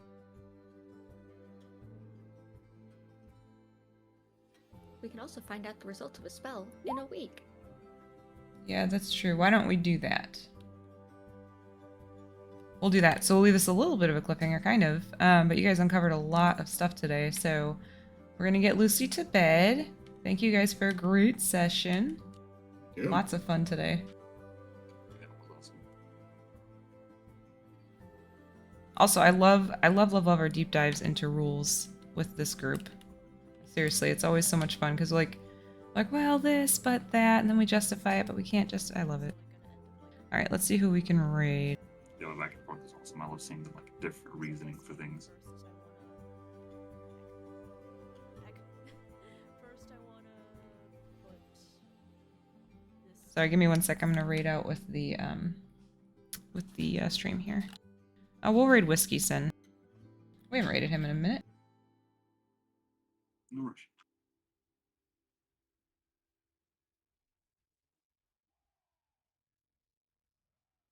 All right. Thank you guys for a great session. Thank you guys for hanging out. We'll be back on Tuesday with Crochet and Chill.